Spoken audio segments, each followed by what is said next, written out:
Ampifaliana no iarabanantsika rehetra mpianakavy ny finoana natratra izao Pentekostra 3 izao, ary dia manonona ny fanahy masina irotsaka amin'ny tsiraray avy. Ndehantsika hiantso ilay tompony tompo sy mpanjaka ny mpanjaka. Ô Dieu.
Tsy misy azo ampaitsika amin'ilay Jesosy Kristy tompona mitany famonjena teto amin'izao tontolo izao itsika, ary izy no naniraka ny fanahy masina mba hitaridalana antsika tsiraray avy. Andehantsika hanome voninahitra ilay tompony tompo sy mpanjaka ny mpanjaka amin'ny famakiantsika ny boky ny Salamo 2:1-5. On va lire ensemble le psaume numéro 92, versets 1-5. Et après, on va chanter le cantique Fanayo midina yanao itsangantsika hanome voninahitra ilay tompontsika sy mpanjakantsika.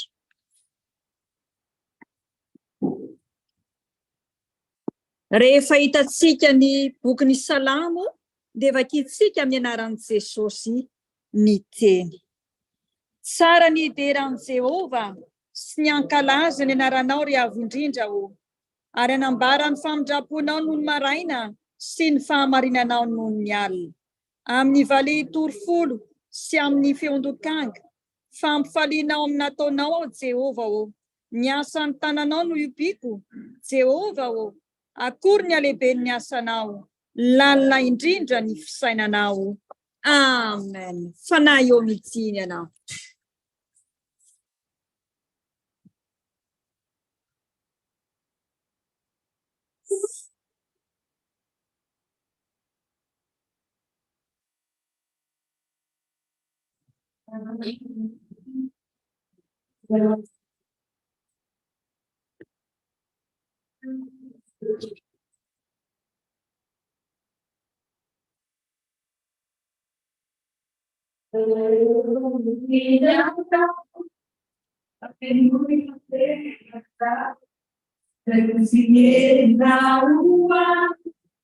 Bandeira,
Vavakintsika tompoko. Habaraio, misaotra anao zay miteranao mankalaza anao manome voninahitra ny anaranao. Tonga eto amin'izao kianja anao masina izao. Mitsaoka anao zahay satria raha tsy tonga Jesosy Kristy Tompo zanakao nitondra ny famonjena, dia tsy tahaka izao zay tsiraray avy. Misaotra anao Jesosy Kristy Tompo avy any Nazareta. Ny tamin'ny fetezanao nanolotra ny ainao, isolovonao anay, hitondra ny famonjena ho anay tsiraray avy, ary nalatsakao ny ranao ho fanadiovana ho anay tsiraray avy, na ny kely zany, na ny lehibe. Ary raha tsy vitanao Jesosy ny famonjena, dia tsy afaka ianao ny nandrosaka ny fanainao masina. Faly ny fonay amin'ity takariva ity amin'izao folakandro izao, tonga eto amin'izao kianjanao masina izao, zay vavadiny lanitra amin'ilay tompony tompo sy mpanjaka ny mpanjaka. Ary dia mahatsiaro tokoa ny teninao Jesosy Kristy Tompo milaza hoe raha misy rona telo mivory amin'ny anarako dia ao afovoany aho. Misaotra Jesosy, mankasitraka fanahy masina satria raha mbola tsy tonga teto izahay dia efa teto ianao. Misaotra anao izay fanahy masina satria no tao aminao izay dia voataonanao. Ary azavelanao isy alamaina eto raha tsy efa nitafiana ny hery avy aminao fanahy masina. Nandray ny fanahinao masina ny tsiraray avy hatramin'ny kely indrindra ka hatramin'ny lehibe indrindra. Ka tsy tahaka an'izay nidiranay teto ane nivoahana eto. Ary indrindra tsy hitovy tamin'ny olona izay tsy nona taminao ilay tompony tompo sy mpanjaka ny mpanjaka. Sambatra iray manana anao satria amin'ity andro an'ity izay fotoana ankalazanay, hanomezanay voninahitra ny anaranao ilay tompony tompo sy mpanjaka ny mpanjaka. Ary fotoana koa nandrotsahanao ny fanahinao masina ho anay olom-boavonjy. Ataonay ahoana tokoa ny tsy saotranao, tsy hideranao, tsy hanome voninahitra ny anaranao satria mendrika ao anao zany rylay telo zay iray. Ka na dia mitsangana tahaka izao ihany ary zahay, raiso antra kasitrahanao re ny fiderana sy ny fankalazana, zay asandratra manao hoe masina, masina, masina Jehovah tompony maro, heniky ny voninahiny tany rehetra. Amen. Mahasoa toerantsika tompo. Mialohan'ny andrenesantsika ny sitrapon'Andriamanitra, dia andeha aloha ho iraintsika ny hira 181 andiny voalohany sy ny faharoa.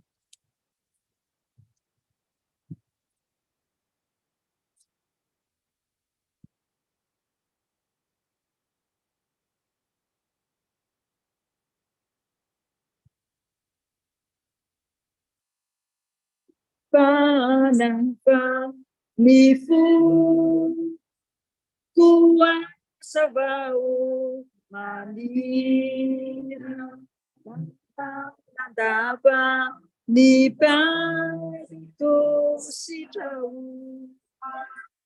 vanay ipanazava ny foko asa vao maniry, nandapa ny parito sitrao, ny as não amputunga ni riulau ni fo umituluku maniri janau ni ai sidang amputunga ni riulau ni fo kumituluku mani pinjinjanau fana ipanatiu ni fu pasasau tiu fireaniu ute nalapanau fana ipanati ni fu kumbasasau tiu fireaniu ute nalapanau ni Elvira suku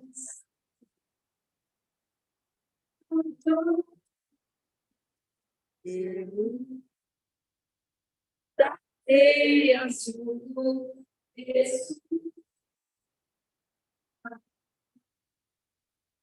ni Elvira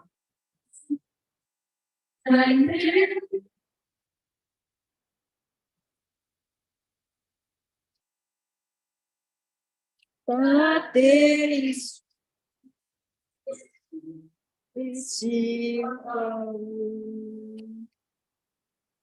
Zaniry zany no mitarika atsika ao amin'ny sitrapon'Andriamanitra. Hitantsika ao amin'ny bokin'ny Salamo, psaume numéro 51. Salamo faraka amin'ny dimapolo, psaume numéro 51, verset 9 à 13. Vakina amin'ny anaran'i Jesosy. Afeno ny tavanao ny fahotako, ary ivonoa ny eloko rehetra. Amoroa ny fo madio ao Andriamanitra, ary avoaziorina marina ny fanahyko ato anatsika. Aza manary ahy iala eo anatrehanao, ary aza manaisotra ny fanahinao masina amiko. Ampojio amiko ny fifaliana amin'ny famonjenao, ary toa ny fanahy mazoto aho. Dia mpianatra ny olon-diso ny lalanao aho, ary ny mpanota ampiverenina aminao. Amen. Zany sitrapon'Andriamanitra zany no mampatsiahy antsika tsiraray avy ny teny izay nataon'i Davida mpanjaka rehefa nanota teo anatrehan'Andriamanitra raha izy. Fa rehefa nanota izy dia nangataka ny fanahy masina, izay fanahy masina mpanadio, fanahy masina mpanavao, fanahy masina manome fo madio, ary indrindrandrindra koa fanahy masina mampodindray ny fifaliana ho azy soanao. Anio ry havako, angataon'ny fanahy masina, fa zay zavatra rehetra mety tsy ho afakao, na zay mety fahotana rehetra mampisaraka sy mampisaraka aminao amin'Andriamanitra, ny fanahy masina irery ihany no afaka anatanteraka sy anala izany. Ary zany fanahy masina izany koa no manaisotra izay tsy nambolen'ny tompo ao anatintsika. Ary ny fanahy masina ihany koa no mitondra ny famonjena ho antsika tsirairay avy, na ny ara-panahy izany, na ny ara-tsaina izany, na ny ara-batana. Andehantsika ary angataka izany fanahy masina izany. Ton esprit.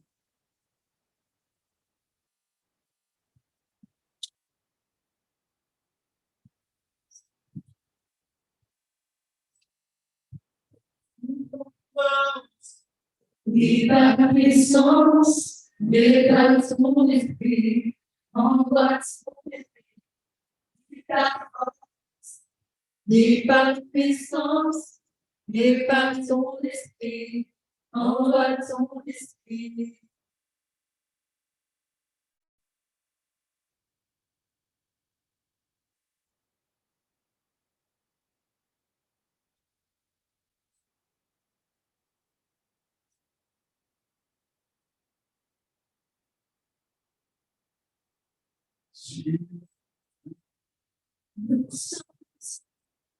Tu es là, nous sommes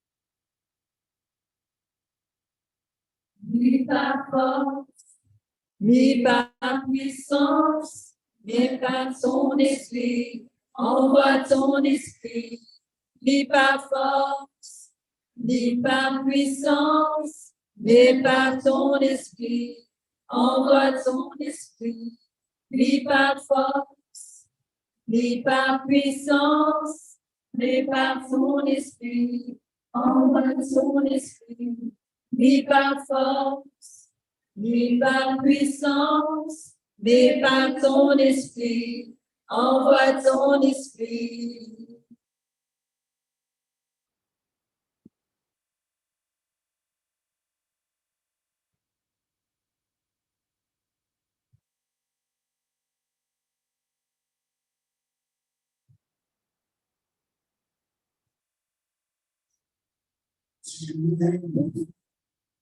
Nous sommes présents, tu es le roi, nous sommes joie, sois notre Dieu, nous sommes ton peuple, sois la lumière, nous vivons.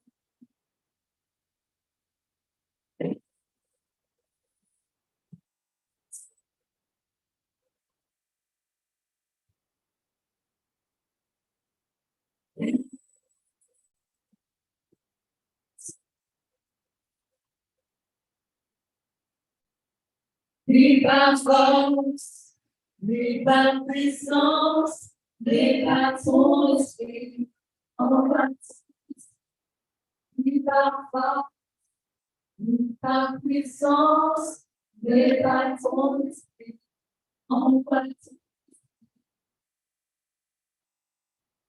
ni par puissance, ni par ton esprit, envoie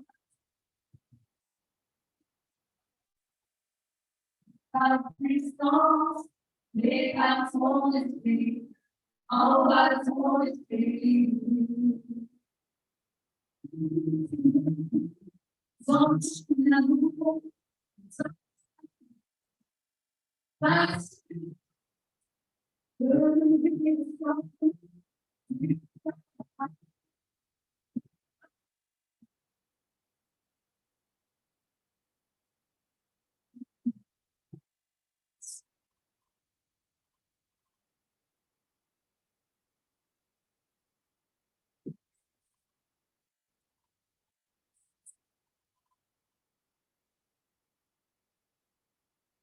without voice, without response, without Holy Spirit.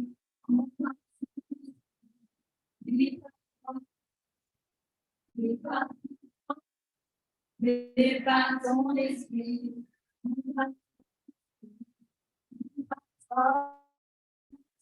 Without response, without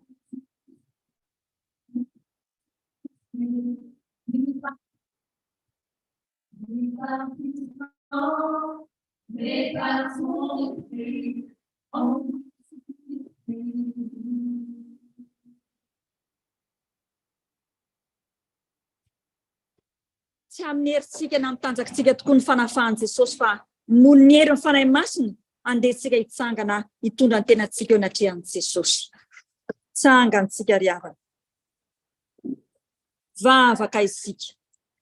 Jesosy Kristy Tompo, misaotra anao izay nohon'ny amin'ny sitraponao. Izay nampahafantarinao tokoa ny anay tamin'ity andro anio ity, tahaka ny nataon'ny Davida Jesosy malalo. Rehefa sy nanatanteraka ny sitraponao izy. Ary dia izany koa no vetesinay amin'ity fotoana siority hoe amorony fo madio izay Andriamanitro, avozy iorina eo aminao ny fanahinay tsiraray avy. Hitanao ary mianjanja teo anatrehanao mantsy Tompo malalo. Ny fahotana rehetra sy ny tsy fahatanteranay izay vitanay tamin'ity andro anio ity. Eny fa na dia niposaka ary masoandro, dia maro Jesosy nampalahelo anao. Na tamin'ny eritreritra, tao anatin'ny fotsimiloaka, ny tanterahany tananay, nandehanany tongotray, neritreretin'ny sainay, Jesosy malalo. Matsiaro menatra sy mangay azahay. Ary izany no andadiladizanay manoloana ny fahalebiazanao, manoloana ny fiandriananao, miakohaka izay, milelaka ny faladinao masina. Mamindra fo Jesosy, mamela heloka Jesosy Kristy Tompo. Fanahy masina, mijina ianao. Fanahy masina, avozy ny tsiraray avy. Fanahy masina, ravaravao avokoa izay rehetra tsy nambolenao anatin'ny tsiraray avy. Jesosy malalo. Mino somatoky zahay, fa ilay afo ny fananao masina no andoro izay rehetra tsy nambolenao aty anatinay tsiraray avy. Andrava, androdana, anangana andrainay olom-baovao, mendriky ny anaranao satria efa vitanao indray mandeha monja teo ambony hazo fijaliana ny famonjena. Fa anjaranay no mandray izany famonjenao izany sy ny famindraponao izany. Ka tonga anay atsiaro ny teninao Jesosy, milaza sy manambara hoe fitiavana mandrakizay no nitiavako anao. Izany no nampaharetako ny famindrapoko aminao. Voavelako ny elokare noho ny anara-masina, miderany tomponao. Saizahay anambara sy anandratra ny feonay tahaka ny nataon'ny Davida manao hoe sambatra ny olona izay voavelany elony sy voasarona ny fahotany. Sambatra ny olona izay tsy sain'i Jehovah eloka ary tsy misy fitaka ny fanahany. Amen. Ny olona izay voavela eloka ry havana dia manonona sy manambara ny finoany eo anatrehan'Andriamanitra ray sy eo anatrehan'izao tontolo izao manao hoe mino an'Andriamanitra ray tsy toa ampanao lanitra sy ny tany aho. Ary mino an' Jesosy Kristy zanan'ilay tokona tompontsika izay nitorotoroana tamin'ny fanahy masina, nateraky Maria Virjily, nijaly ranapaka ny Pônty Pilato, nombona tamin'ny hazo fijaliana, mahatsika ny aleviny, nidina tany amin'ny fiainatsika, nitsangana tamin'ny maty tamin'ny andro fahatelo, niakatra ho any an-danitra, mipetraka tao kovanan'Andriamanitra ray tsy toa. Avy any aviany tsara vela sy ny matsy, mino fanahy masina aho, fiangonana masina tontolo izao. Fiangonan'olona masina, ny famelan-keloka, fitsangana ny tena matsy, ary ny fiainana mandrakizay. Amen. Andesika hiteran'ny Tompo amin'ny mira 182, 182.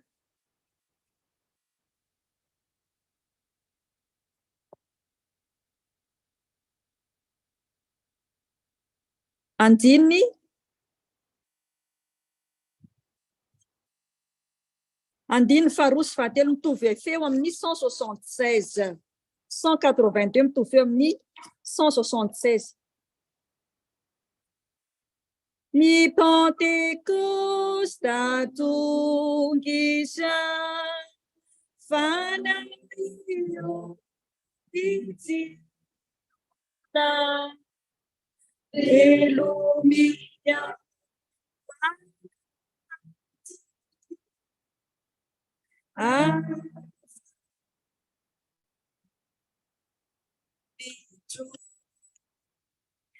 ampiseho fanahy fa tsy solo fiako ka izy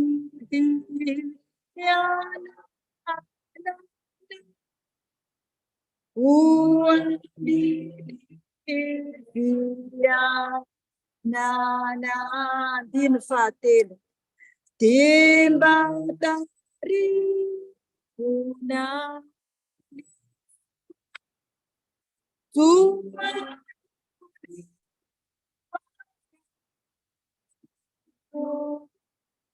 ampio filho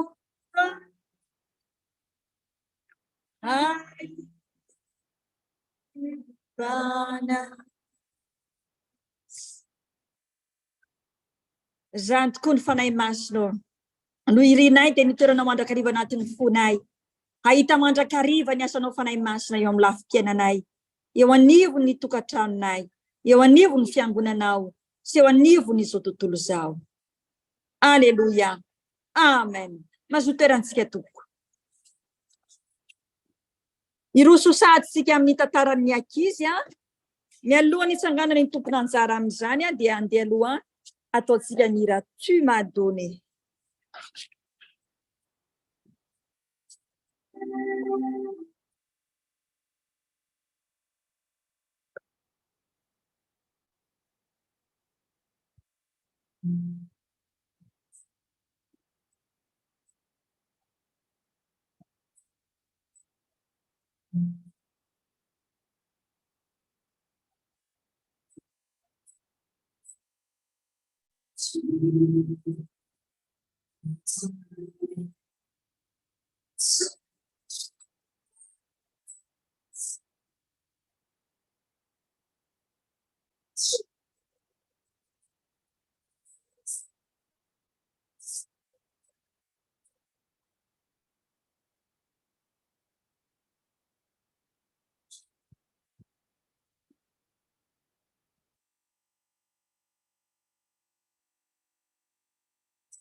Prions. Seigneur Jésus, merci Seigneur de nous avoir donné ce moment pour tes enfants. Donne-nous Seigneur ton Esprit Saint afin que nous comprenions et nous appliquions dans notre vie quotidienne Seigneur. Merci Jésus. Amen. Bonjour à tous et joyeuse fête de la Pentecôte. Alors, l'histoire que je vais vous raconter aujourd'hui s'intitule « La puissance du pardon ». C'était l'hiver, un hiver bien rigoureux. Un homme qui vivait seul chez lui fit une crise cardiaque. Heureusement, il avait eu la force d'appeler les secours. Il fut admis d'urgence à l'hôpital. Dans un souffle, il demanda à l'infirmière d'appeler sa fille. « C'est ma seule famille », murmura-t-il. L'infirmière téléphona à la fille, vivait dans la même ville. La fille éclata en sanglots. « Allô, allô, ce n'est pas possible. Ce n'est pas possible. Garde-le en vie, je vous en supplie. Il faut que je lui parle avant qu'il ne meure. L'année dernière, on s'était disputé violemment. Je suis partie en claquant la porte et lui ai crié « Je te hais ». Mais aujourd'hui, je réalise que ce n'est pas vrai. Je ne le hais pas. Je ne le hais pas. Mais je t'aime, c'est mon papa. Elle sanglota de plus belle. Je voulais aller le revoir, reprit la fille pour lui demander pardon. J'arrive tout de suite, dites-lui de m'attendre. Malheureusement, le père eut un nouvel arrêt cardiaque. On tenta de le ranimer. L'infirmière priait. Ne permet pas qu'il parte avant que sa fille arrive. Malgré tous leurs efforts, l'équipe médicale ne parvient pas à le ranimer. Entre-temps, la fille arriva hors d'elle-même. Le médecin l'a pris à part devant la porte de la chambre. « Je suis désolée, dit-il. » La fille éclata en sanglots. Entre deux hoquets, elle cria. « Je ne l'ai jamais haï. Je l'aimais. Laissez-moi le voir une dernière fois. » L'infirmière la fit rentrer dans la chambre. La fille se jeta sur le corps de son papa. Il était là, inerte, mais avec un beau sourire sur le visage.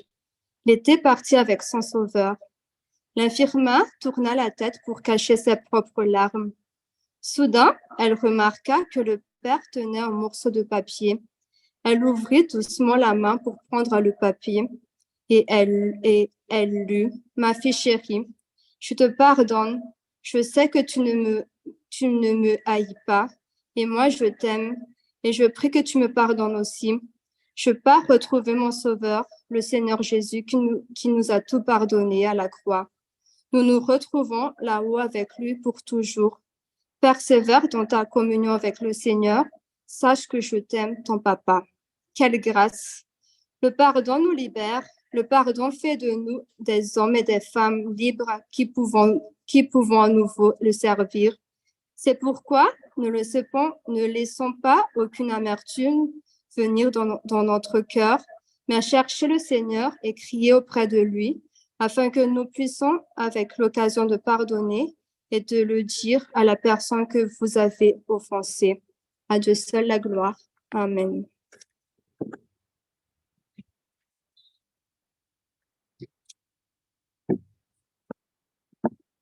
Fanahy masina tokoa ny ane dia hanome antsika fo madio fo feno fifaliana, fo feno famelan-kely koa satria izay madio koa no ahita an'Andriamanitra.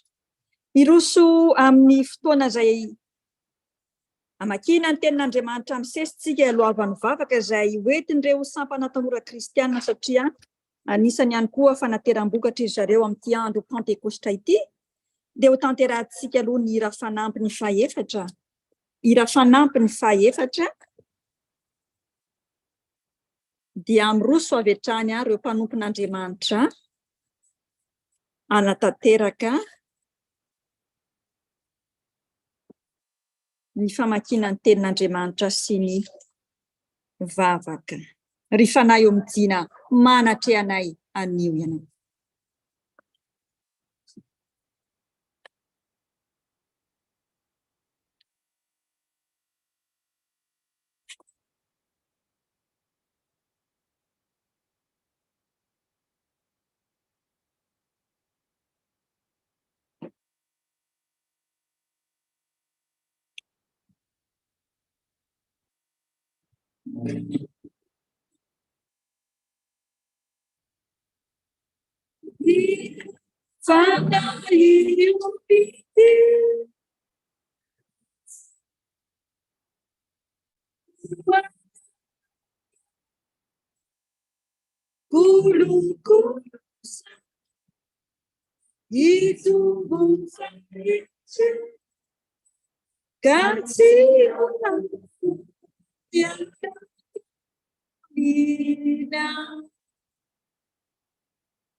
Prions.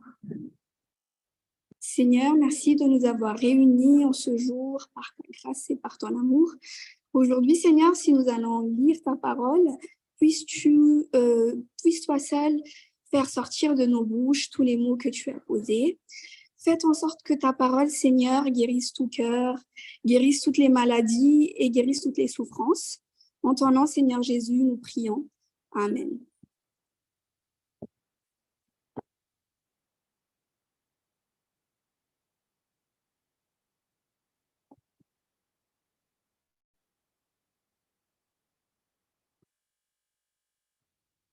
La première parole que nous allons lire se trouve dans Joël 3, versets 1 à 5.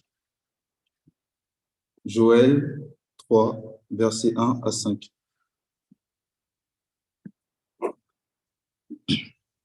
Au nom de Jésus. Car voici en ces jours, en ce temps-là, quand je ramènerai les captifs de Juda et de Jérusalem, je rassemblerai toutes les nations et je les ferai descendre dans la vallée de Josaphat. Là, j'entrerai en jugement avec elles au sujet de mon peuple d'Israël, mon héritage, qu'elles ont dispersé parmi les nations, et au sujet de mon pays qu'elles se sont partagées. Ils ont tiré mon peuple au sort, ils ont donné le jeune garçon pour une prostituée, ils ont vendu la jeune fille pour du vin et ils ont bu. Que me voulez-vous, Tyr et Sidon, et vous tous, district des Philistins?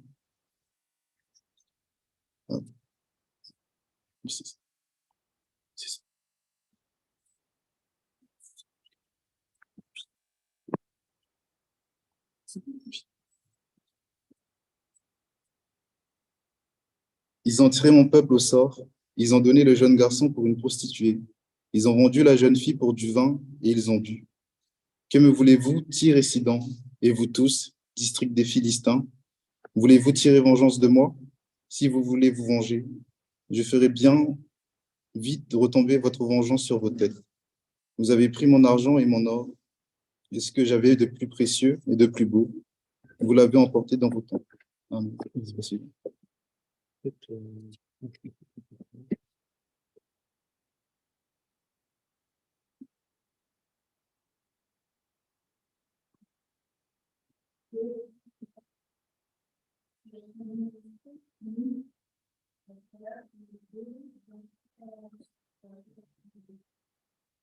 C'est comment ça se fait? En fait, il y a un décalage entre Du coup, la première lecture se trouve dans Joël 2, versets 28 à 32. Pardon. Joël 2, versets 28 à 32. Au nom de Jésus. Après cela, je répandrai mon esprit sur toute chair. Vos fils et vos filles prophétiseront, vos vieillards auront des songes, et vos jeunes gens des visions. Même sur les serviteurs et sur les servantes, dans ces jours-là, je répandrai mon esprit. Je ferai paraître des prodiges dans les cieux et sur la terre, du sang, du feu et des colonnes de fumée. Le soleil se changera en ténèbres et la lune en sang, avant l'arrivée du jour de l'Éternel. De ce jour grand et terrible, alors quiconque invoquera le nom de l'Éternel sera sauvé. Le salut sera sur la montagne de Sion et à Jérusalem, comme a dit l'Éternel, et parmi les réchappés que l'Éternel appellera. Amen.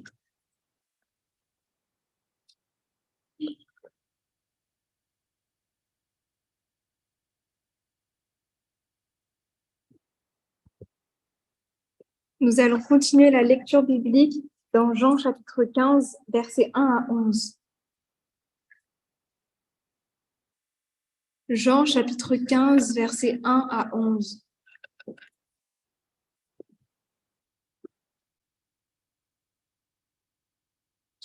Au nom de Jésus, je suis le vrai cep et mon Père est le vigneron. Tout sarment qui est en moi et qui ne porte pas de fruit, il le retranche, et tout sarment qui porte du fruit, il l'émonde, afin qu'il porte encore plus de fruits. Déjà, vous avez été purs à cause de la parole que je vous ai annoncée. Demeurez en moi et je demeurerai en vous, car le sarment ne peut de lui-même porter du fruit s'il ne demeure attaché au cep. Ainsi, vous ne le pouvez non plus, si vous ne demeurez pas en moi. Je suis le cep, vous êtes les sarments. Celui qui demeure en moi et en qui je demeure porte beaucoup de fruits, car sans moi, vous ne pouvez rien faire. Si quelqu'un ne demeure pas en moi, il est jeté dehors, comme le sarment, et il sèche. Puis, on ramasse les sarments, on les jette au feu, et il les brûle. Si vous demeurez en moi, et que mes paroles demeurent en vous, demandez ce que vous voudrez, et cela vous sera accordé. Si vous portez beaucoup de fruits, c'est ainsi que mon Père sera glorifié, et vous serez mes disciples. Comme le Père m'a aimé, je vous ai aussi aimé. Demeurez dans mon amour. Si vous gardez mes commandements, vous demeurerez dans mon amour, de même que j'ai gardé les commandements de mon Père, et je demeure dans son amour. Je vous ai dit ces choses afin que ma joie soit en vous et que votre joie soit parfaite. Amen.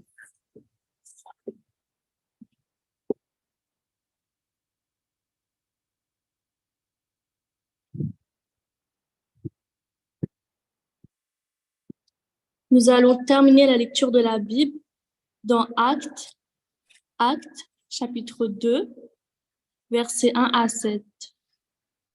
Actes, chapitre 2, versets 1 à 7. Au nom de Jésus. Quand le jour de la Pentecôte arrive, les croyants sont réunis tous ensemble au même endroit. Tout à coup, un bruit vient du ciel. C'est comme le souffle d'un violent coup de vent. Le bruit remplit toute la maison où ils sont assis. Alors ils voient apparaître des langues, comme des langues de feu. Elles se séparent et se posent sur chacun d'eux.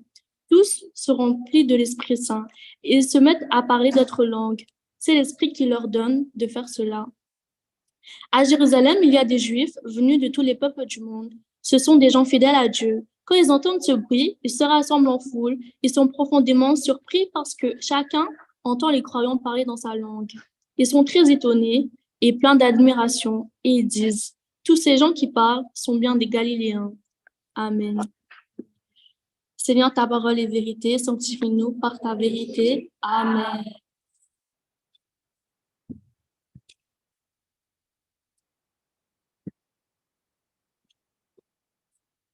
Tonga amin'ny fotoana izay andraisantsika ny afatra avy amin'ny tompo amin'ny alàna fanahy masina itsika. Andehantsika hitsangana hanatanteraka ny hira 179 andiny voalohany alohan'ny hitsanganan'ny mpanompon'Andriamanitra. 179 andiny voalohany.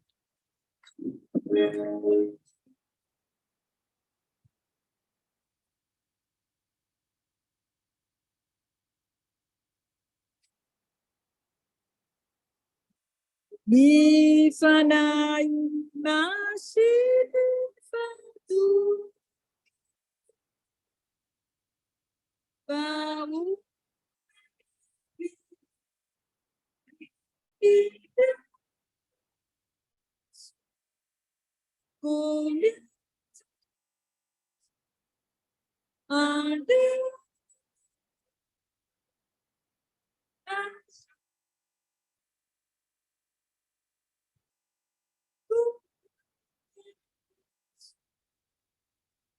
mazoterantsika tompo.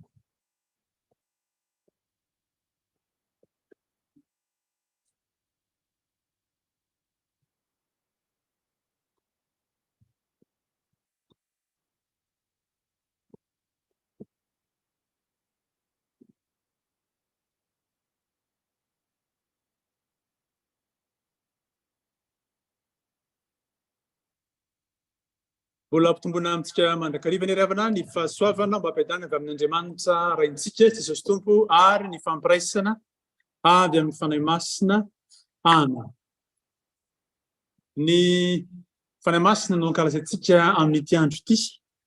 Fanahy masina izay Andriamanitra. Fanahy masina izay Andriamanitra fa tsy hoe akory hoe fanahy masina izay ambanimbany tokoa noho Jehova ray, na hoe ambanimbany tokoa noho Jesosy Kristy, na ambonimbony tokoa, fa izy dia Andriamanitra mitovy amin'ny ray ary mitovy koa amin'ny zanaka. Andriamanitra fanahy masina no ankalazatsika androany, satria nahoana angao isika mankalaza azy isika, satria izy no nirahy ny Jesosy Kristy, ny ran'Andriamanitra ray, mba ho amintsika izay fiangonana iasan'Andriamanitra amin'izao andro izao.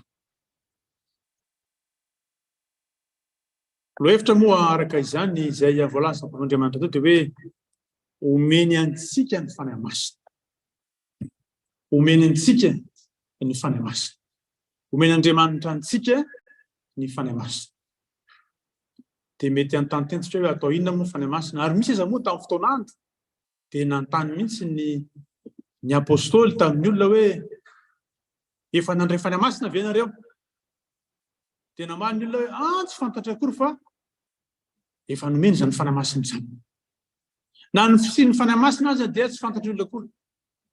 Ary sika moa protestanta dia ao anatin'ilay ataoko hoe sokajiny olona izay vahiny iny amin'ny fanahy masina, ary mila mamantatra ny iza moa fanahy masina, inona no asany ny fanahy masina, inona no vokatry ny fanahy masina, ary mitondra inona antsika moa izany fanahy masina izany. Araka voalaza teo ny fanahy masina dia Andriamanitra. Fanahy masina dia ny fanahin'i Jesosy Kristy ihany, fa tsy hafa akory. Ny fanahy masina dia fanahy ny Jehova ihany, na dia Andriamanitra tahaka ny ray sy ny zanaka izy. Anankiray amin'ny Trinité izy, ary dia miasa rehefa lasa ny Tompo Jesosy ny ankany an-danitra ary mipetraka takavan'Andriamanitra, dia naniraka izy Andriamanitra, naniraka ny tenany dia ny fanahiny izany nakatỳ amintsika. Tonga ny hevitsika izany fanahy masina izany, miaraba ny fanahy masina isika mankalaza sy mivoninahitra izany fanahy masina izany. Fa zay mahatonga ny zioka mena, satria mampatsiahy ny afo izay nidina tamin'ny apôstôly Rehefa nahita amin'ny apôstôly ny afo dia inzay fa niteny tamin'ny fiteny marobe izy ireo izay fiteny avy any amin'ireo olona izay avy ety seroa any amin'ny diaspora ozy tsika. Talohan'ny fotoana moa dia efa presaka tao amin'ny trano efitra tatsy raha nahita sy natsiaro zany hoe raha tonga amintsika mivoaka ny trano zao satria fetin'ny portugais dia mitory amin'ny fiteny portugais amin'reto portugais reto dia ngavagaga ry zareo hoe ava izy na izany reto teny olona somary maintimainty ry zareo ava izy nazony azy. Tahaka izay koa reo jiosy avy any amin'ny firenena marobe isan-karazany raiky mivolaza to dia hoe avy any amin'ny arabo avy ety sy aroa avy any tonga tao Jerosalema ary dia olona avy eo Galilia zany hoe miteny aramiana no miteny amin'ny fitenin'izy ireo dia mivanaka ny olona kanisany teny hoe mamy reo tsy mamy reo izy ny apôstôly fa ny fanahy masina milatsaka tamin'ireo. Vokatry ny fanahy masina izany manova tanteraka ary maneho fahagagana sy famantarana eo amin'ny toerana izay iasany.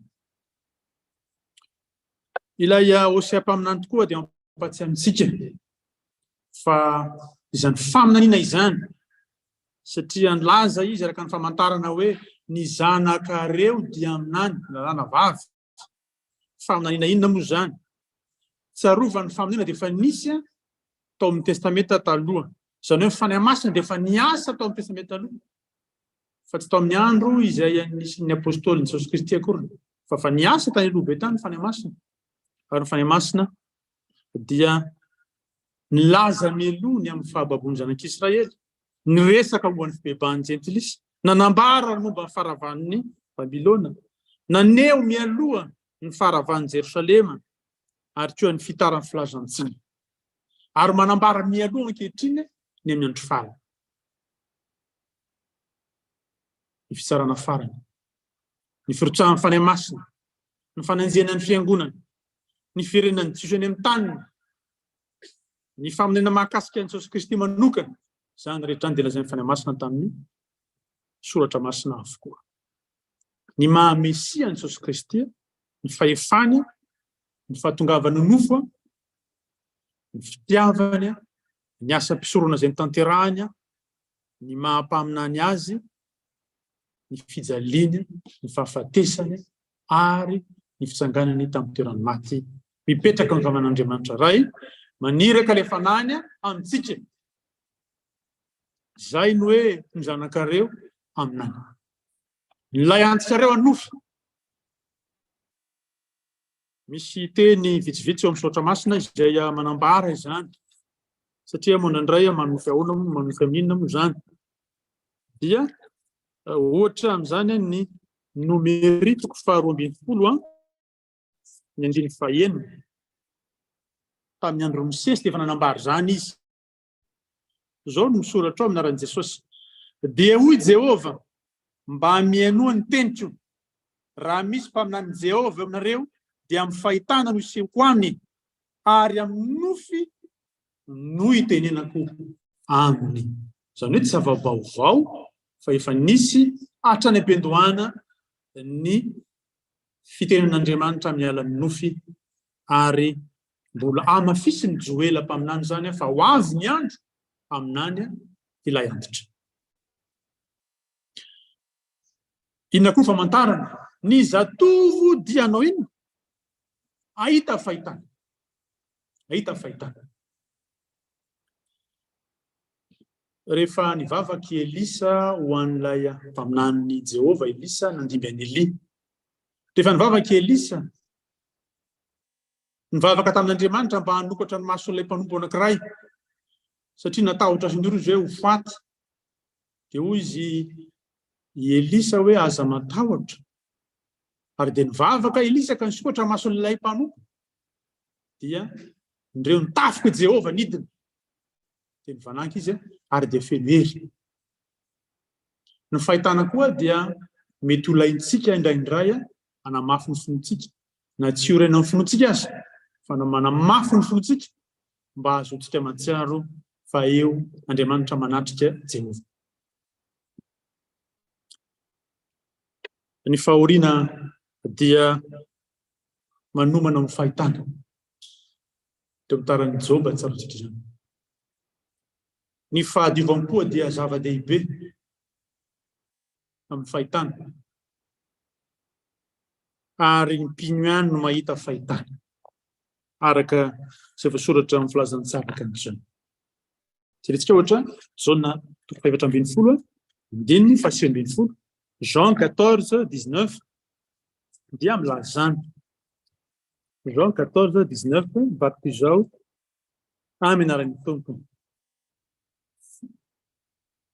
Vetivety foana dia tsy ahita ianareo izao tontolo izao, fa ianareo no ahita, satria velonao dia ho velona koa ianareo.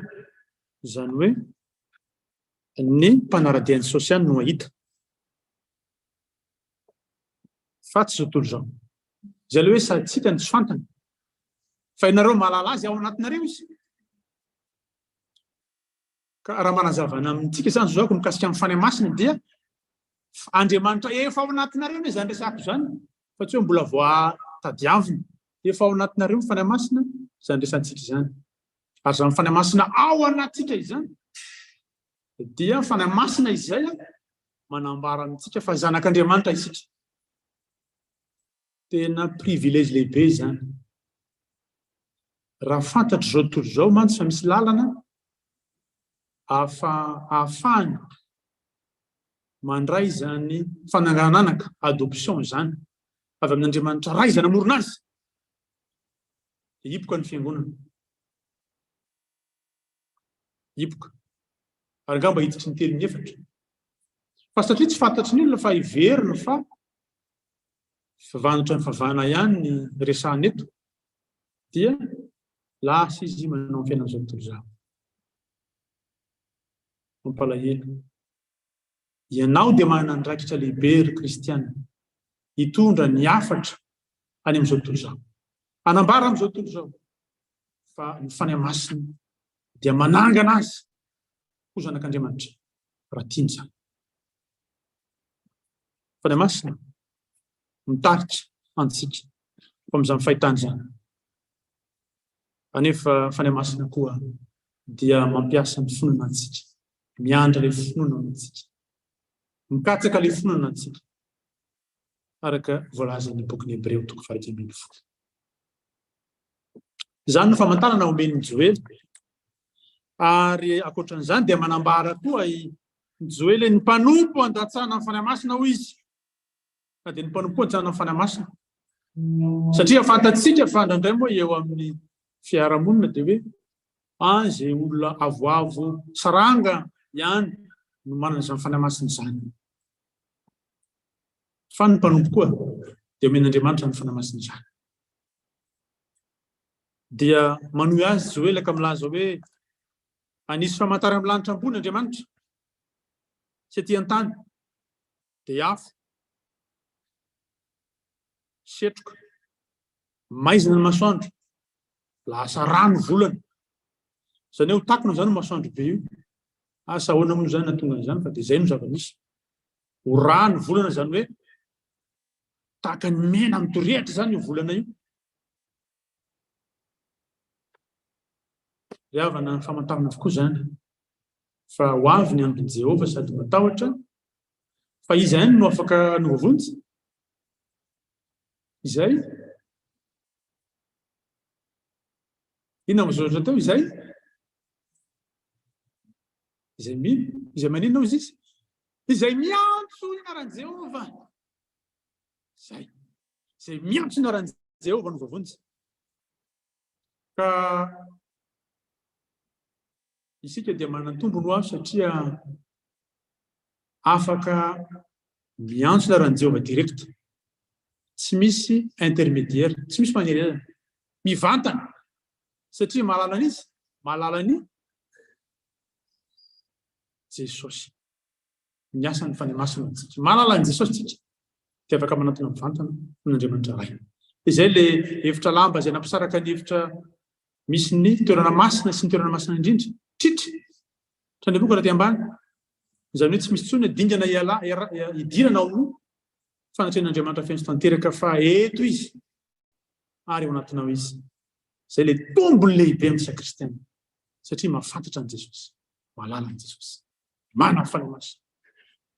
Ampianarin'Andriamanitra ao anatsika izany. Tonga ny andron' Jehovah sady lehibe no mahatsiravina sy mahatahotra. Fitsaran'Andriamanitra izany. Vonona va isika. Izay miantso anaran'i Jehovah no avitra. Olona miantso anaran'i Jehovah dia olona mahalala azy. Taloha any fotoana tonga avy le andro. Tonga le andro ohatra androany tonga le andro. Tsy hoe akory zany hoe olona tsy mahalala an'Andriamanitra dia fomba iantso hoe Andriamanitra Andriamanitra. Izay olona efa nafantatra an'Andriamanitra mialoha no afaka antsoinarany. Olona izay efa mifanerasera tamin'Andriamanitra. Olona izay efa nifampitaposina ao isika tamin'Andriamanitra. Olona izay efa ondrin'i Jesosy Kristy. Fantan'i Jesosy Kristy. Izany no afaka ny antsonaran'i Jesosy hoe vonjeo zahay. Vonjeo aho. Izany olo izany no afaka. Fa izay tsy mahalala an'izany dia tsy afaka. Tsy afaka. Fa izay mahalala ihany no afaka. Izay efa nivavaka melo ihany no afaka. Izay efa tonga talohan'ny fotoana no afaka. Miaina ny tenin'Andriamanitra. Olona izay manatanteraka ny sitrapon'Andriamanitra. Olona izay afaka ny andositra ny andron'i Jehovah. Izany hoe andositra ny tanan'Andriamanitra mahery. Pentekostra 3 midina mifanahy masina. Hoe ny fanontany mety mitrangana indray hoe nahoana moa Pentekostra midina ny fanahy masina. Dia angamba ozy ny olona hoe ny Pentekostra ne angatsy hoe filatsahan'ny fanahy masina natao Pentekostra. Tsy tompoko. Tsy izay natao Pentekostra. Fa ny Pentekostra dia fetin'ny vokatra. Teo amin'ny zanak'Israely izany hoe mamokatra ny tany. Isaoran'Andriamanitra fa tonga ny vokatra. Manao santa-bokatra. Zay natao hoe Pentekostra. Ka fety izy ataona izy io. Tsy ataona dia manao fety foana. Ny zanak'Israely misaotra an'Andriamanitra mitondra ny voaloham-bokatra eo amin'ny tren'Andriamanitra. Hoe saotra Jehovah tompony maro satria mbola nomenao sakafo zay. Izay natao Pentekostra. Nahoana ary no tamin'ny andron'ny Pentekostra no tonga sy ny latsaka tao mpianatra ny fanahy masina. Latsaka ny fanahy masina tamin'ny andron'ny Pentekostra satria manambara zany fa fahavokarana ilay zanak'Israely izay tratry ny filazany tsara. Izany hoe amokatra be ny apôstôly, amokatra be ny fiangonana fa hisy olona marobe izay ho avy. Nitory teny Petera, olona firy no mibebaka? 3,000 mila mibebaka. Olona ray tsisy micro, tsisy réseaux sociaux, tsisy publicité. Fa tonga dia nitory teny Petera, voatsiry natao pon'ny olona dia mibebaka. Zay no asan'ny fanahy masina. Zay no vokatra. Zay no fanehoana miariary fa miasa izany fanahy masina. Efa nanomana izao tory teny izao ravana dia tamin'ny tompo hoe Jesosy inona moa no zavatra tianao ampitaina amin'ny zanakao amin'ny fiangonanao amin'ny andro Pentekostra ty mampiavaka ty 2023 ty amin'ny Pentekostasy sy tahaka ny tamin'ny herintaona sy tamin'ny tanin'ny tany. Satria vaovao isa-maraina ny famindrapon'Andriamanitra, vaovao isan'andro.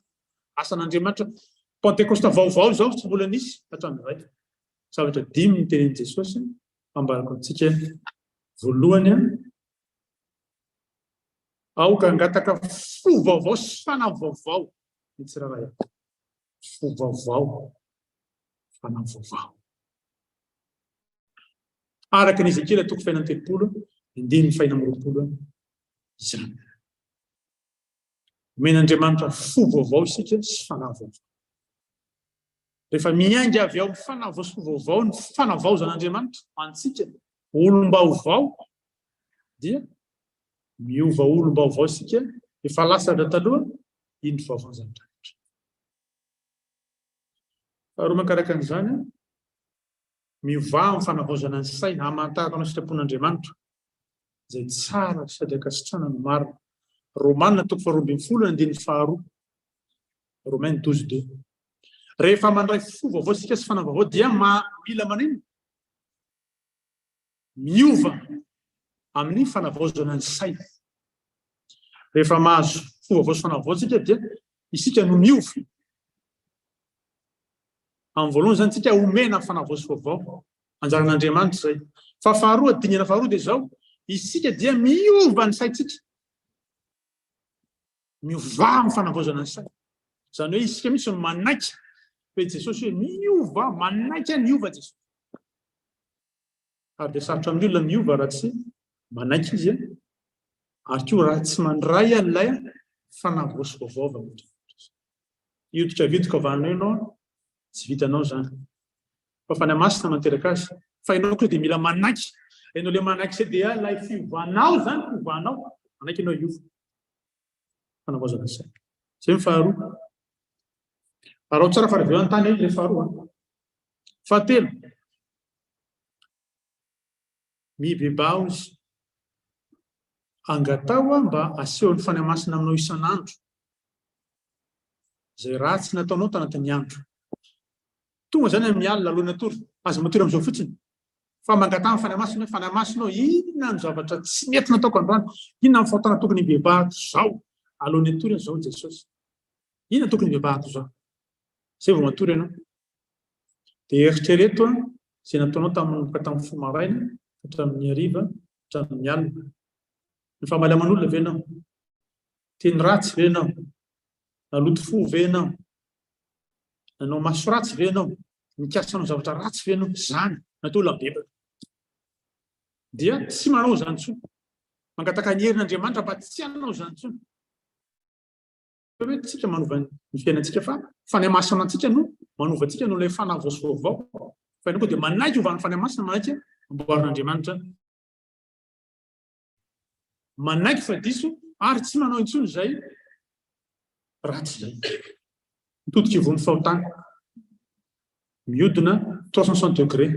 Izay natao hoe fibebahana, metanao ihany, miova tanteraka. Raha ny ena avaratra dia miaina atsimo izao. Raha ny ena atsinanana dia miankandrefana izao.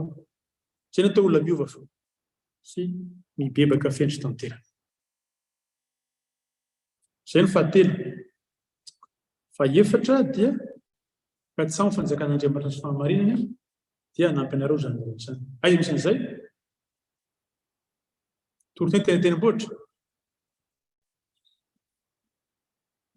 Matitoko fahaenina, andininy faha 7:30. Matthieu 6:33. Mora tadina kely satria 6 3 plus 3. Ao Matthieu 6:33. Toroteny tena-tenimbohitra dia misy toko anankitelo. Matthieu 5, Matthieu 6, Matthieu 7. Ao ampovoany misy azy. Matthieu 6:33 dia manambara Jesosy hoe fakatsaho aloha fanjakan-tany sy fahamarinana dia ampianareo zany rehetra. Izay natao hoe olona izay mahatsiaro inona ny priorité, inona ny voalohany, tsy maintsy atao, makaiza ny direction. Fa be dia be zany ny opportunité ozy ny fitenena ankehitriny. Afaka manam-bola be hony 5 000 € par mois, petraposinao trano matoritory, manao voyage. Izay no menantsika asio amin'ny internet. Amena million anatin'ny herintaona mahazo million. Atao inona vola be zany? Ataonao inona? Ny fitiavana anarena no fototry ny ratsy rehetra. Rehefa mangetarena ny olona te hanam-bola sy te hanan-karena, zay izy ny mankany amin'ny fahaverezana tompoko. Fitaovana ny harena men'Andriamanitra antsika fahasoavana. Fa raha tompoy ny harena dia mankany amin'ny hafobe ny olona. Fa ny fitiavana, ny vola, no fototry ny ratsy rehetra. Zany no filazantsara tsy misy kilema. Tsy tian'ny olona ho haintsony. Fa hoe tsy zany intsony zao fa moderna anie zao pastery. Ty tompoko. Filazantsara dia tsy miova fa madio mitoriana eto amintsika. Mamafaza voamendrika ny fibebahana amin'ny fanjakan'Andriamanitra. Raha fantatrao zany ny priorité voalohany indrindra ny fanjakan'Andriamanitra dia zao: zay azakazahana feno tanteraka, ny ambiny dia manampy fotsiny. Fa tsy hoe faralan'asa ny asan'Andriamanitra, faralan'asa ny fanjakan'Andriamanitra, disitra ny asan'Andriamanitra, disitra ny fanjakan'Andriamanitra. Ory aminy, antsoin'ny tompo isika hanao loharana ny fanjakan'Andriamanitra. Zay ny faefatra. Fadimy farany dia antsoin'ny tompo isika araka ny Luka 2:10. Inona ny Luka 15?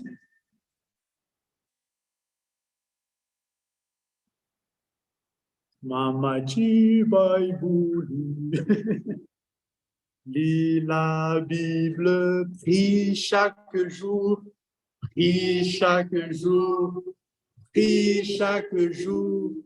Lis la Bible, prie chaque jour, si tu veux grandir. Si tu veux grandir. Si tu veux grandir,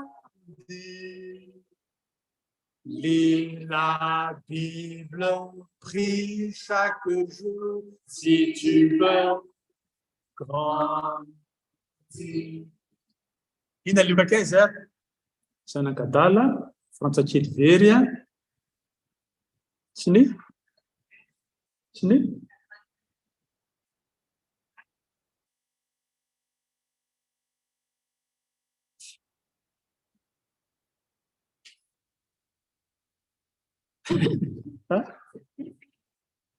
Frantsakely very, ny Sanakadala, teny ilay ondry anankiray izay very amin'ny zato, misy ondry roa zato dia anankiray very.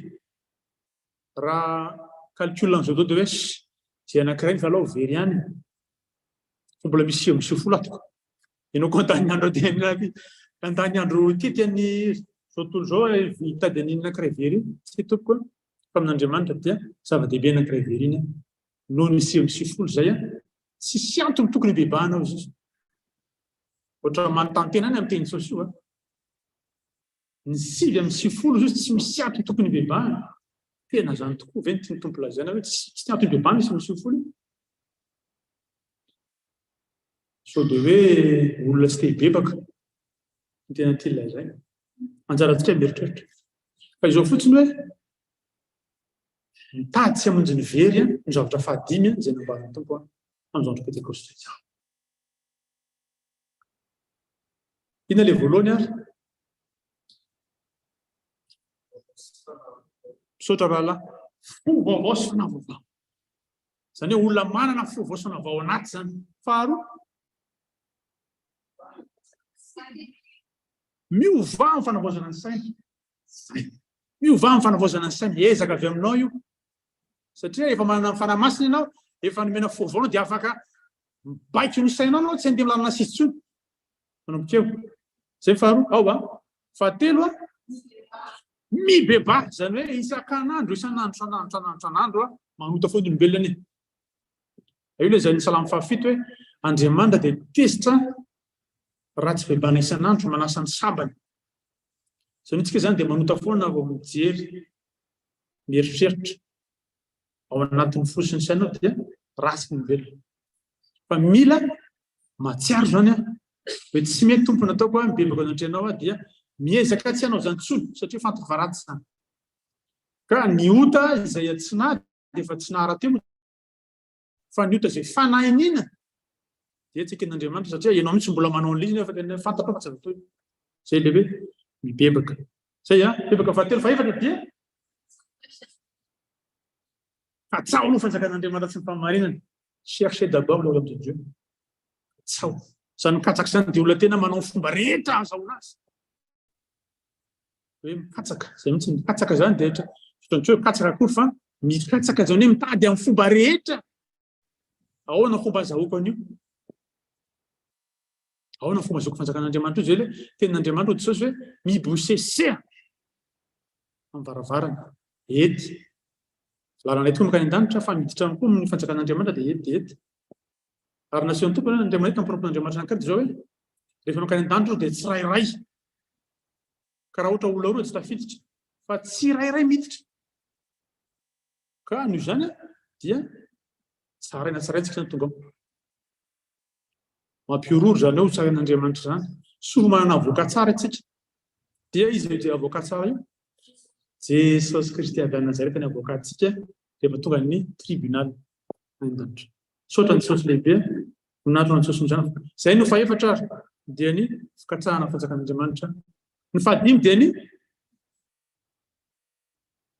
mitady ny andro very, chercher les brebis perdues. Mitady ny very, mitady sy hamonjy ny very satria. Zay. Kampana masina ilay iasanantsika isan'andro. Anatin'izao pantoa dia men'Andriamanitra hery, men'Andriamanitra dynamisme, men'Andriamanitra ohatra ny dynamo, ohatra ny dynamite. Fantarao ny dynamo bisikileta, mipetaka amin'ny pneu dia mihodina io dia manome jiro. Efa nahita dynamite nareo fiasan'ny dynamite. Dynamite zany efa boaka dia minjera ny trano. Izay moasa ny fanahy masina zany hoe ozy le ranganana badaboum moa izy. Zany hoe mizatra mitoboka be mihitsy zany. Mizatra mitoboka. Mafy dia mafy anantsika, manova antsika tsy amelantsika hipetraka zany fa tsy maintsy misy motivation goavana anantsika ao, fa tsy maintsy misy hery lehibe anantsika ao andeha hitoro ny fahazan-tsara olombelona rehetra ny farantany. Zay aloha manao fanahy masina. Ka anio zany men'Andriamanitra tsika ny fanahy masina, tsangantsika hangataka ny fanahy masina. Vavakisika. Raha eo misaorana ny tompo satria manambara tokoa no ny teninao. Fanahy masina midina anatin'ny fonay, fanahy masina miasady anatinay, fanahy masina voainy fonay, fanahy masina voany fanahinay. Miovao zay Jesosy eo, mifanahy vaovao zay tompo. Ampianary zay iova amin'ny fanavaozana ny saina, hamantarana ny sitrapon'Andriamanitra fa izany sitraka ao zao tokony maro. Ampianary zay bebaka marina tokoa Jesosy ka hiala amin'ny fanao ratsy rehetra Jesosy manalo no totoky voany fahotana. Eny Jesosy manalo mba hikatsaka ny fanjakanao ary dia hitady sy hamonjy ny very tokoa. Fanahy masina miasa mahery ambony tsirairay avy amin'izao fotoana izao. Fanahy masina ampifantaro ny sitraka ao zay aho, fanahy masina ampifantaro ny teninao zahay, fanahy masina tantany sombiny zay aho. Ary dia aoka ny herinao miasa ty anatinay ka hankalany ny ratsy rehetra, tadiavana ny fanjakanao mifony amanontolo, amin'ny saina amanontolo, hitiavana ianao Jesosy Kristy tomponay amin'ny fitiavana mandrakizay. Mankasitraka tompo amenaranao mahery masina avy Nazareta, tompo sy mpanjaka ny mpanjaka, nonjona manisy mankataka izany. Alleluia. Amen. Petraka sika.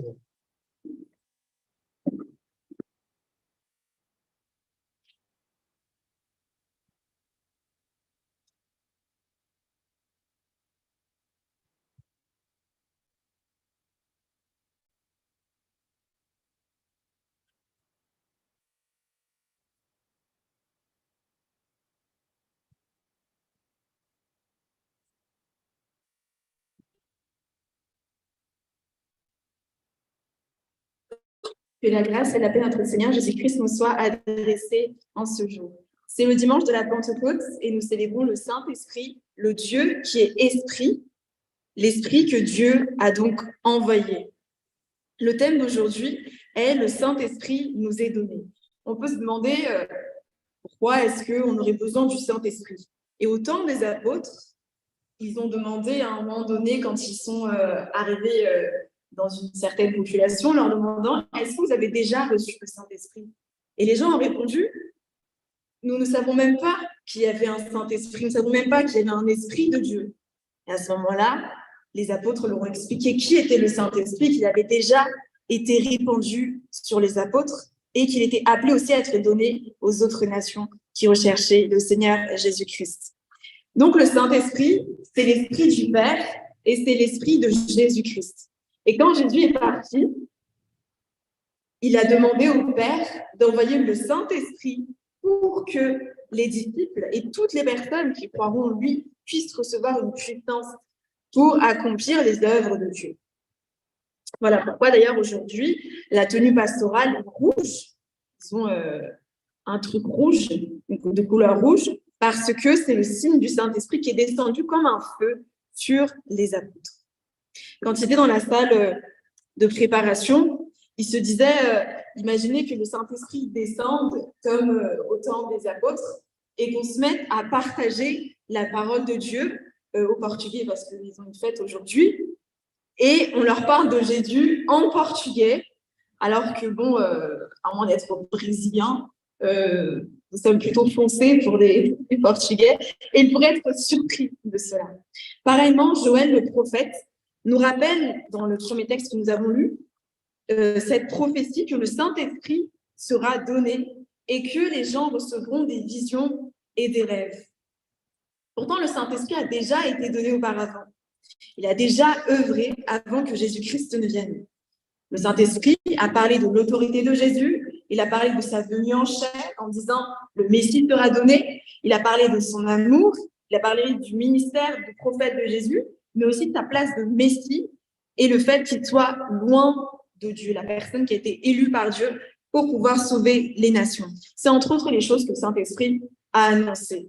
Dans Nombre chapitre 12, verset 6, la parole de Dieu nous dit que au temps de Moïse, il est dit que justement les prophètes pourront recevoir des rêves à Dieu pour pouvoir communiquer et recevoir ce que Dieu a à leur dire. Cela veut dire que le Saint-Esprit était déjà là, agissant de la même manière que aujourd'hui, simplement aujourd'hui et à partir de la Pentecôte où les apôtres ont reçu le Saint-Esprit, c'est de manière plus forte, de manière plus puissante.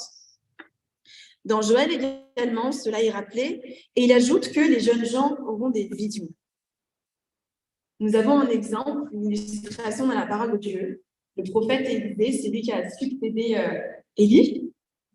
À un moment donné, ils se font en fait, ils vont se faire tuer par l'armée d'un roi parce que Élisée reçoit des prophéties de Dieu.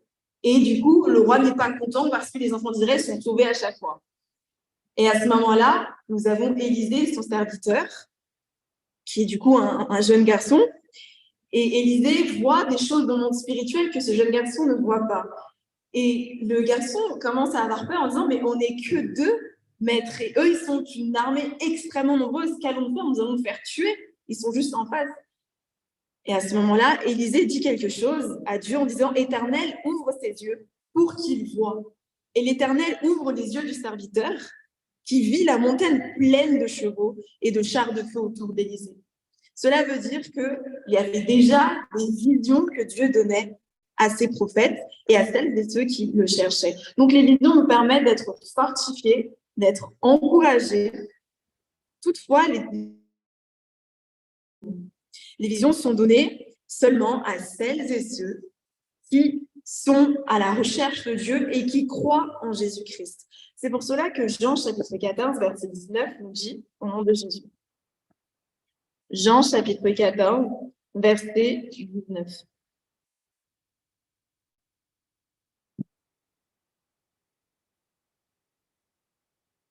Encore un peu de temps et le monde ne me verra plus, mais vous me verrez car je vis et vous vivrez aussi. Amen. Cela veut dire que ceux qui suivent Jésus, seulement ceux qui suivent Jésus, verront Jésus. Mais Jésus ici se manifeste par l'Esprit de Dieu qui est donné. Ce monde ne connaît pas Jésus-Christ, ne connaît pas le Saint-Esprit. Et c'est pour ça que Jésus dit, ce monde ne peut pas connaître, ne peut pas voir le Saint-Esprit parce qu'il ne l'a pas reçu. Mais vous l'avez reçu et vous le connaissez.